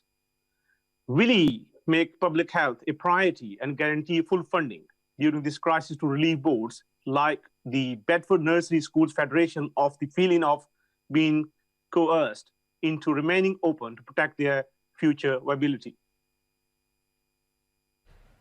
Well, we recognise there's a lot of nursery schools who want to be in a position to be able to open their doors, and if I can refer the Honourable Gentleman to the answers I gave earlier in this session about the reasons as to why we took that decision. Peter Bone.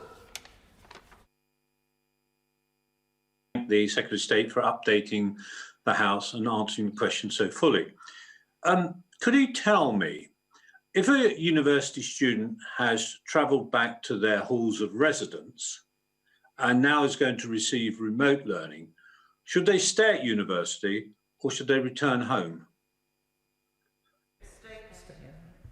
We would encourage that university students to stay as to where they are in order to be able to conduct their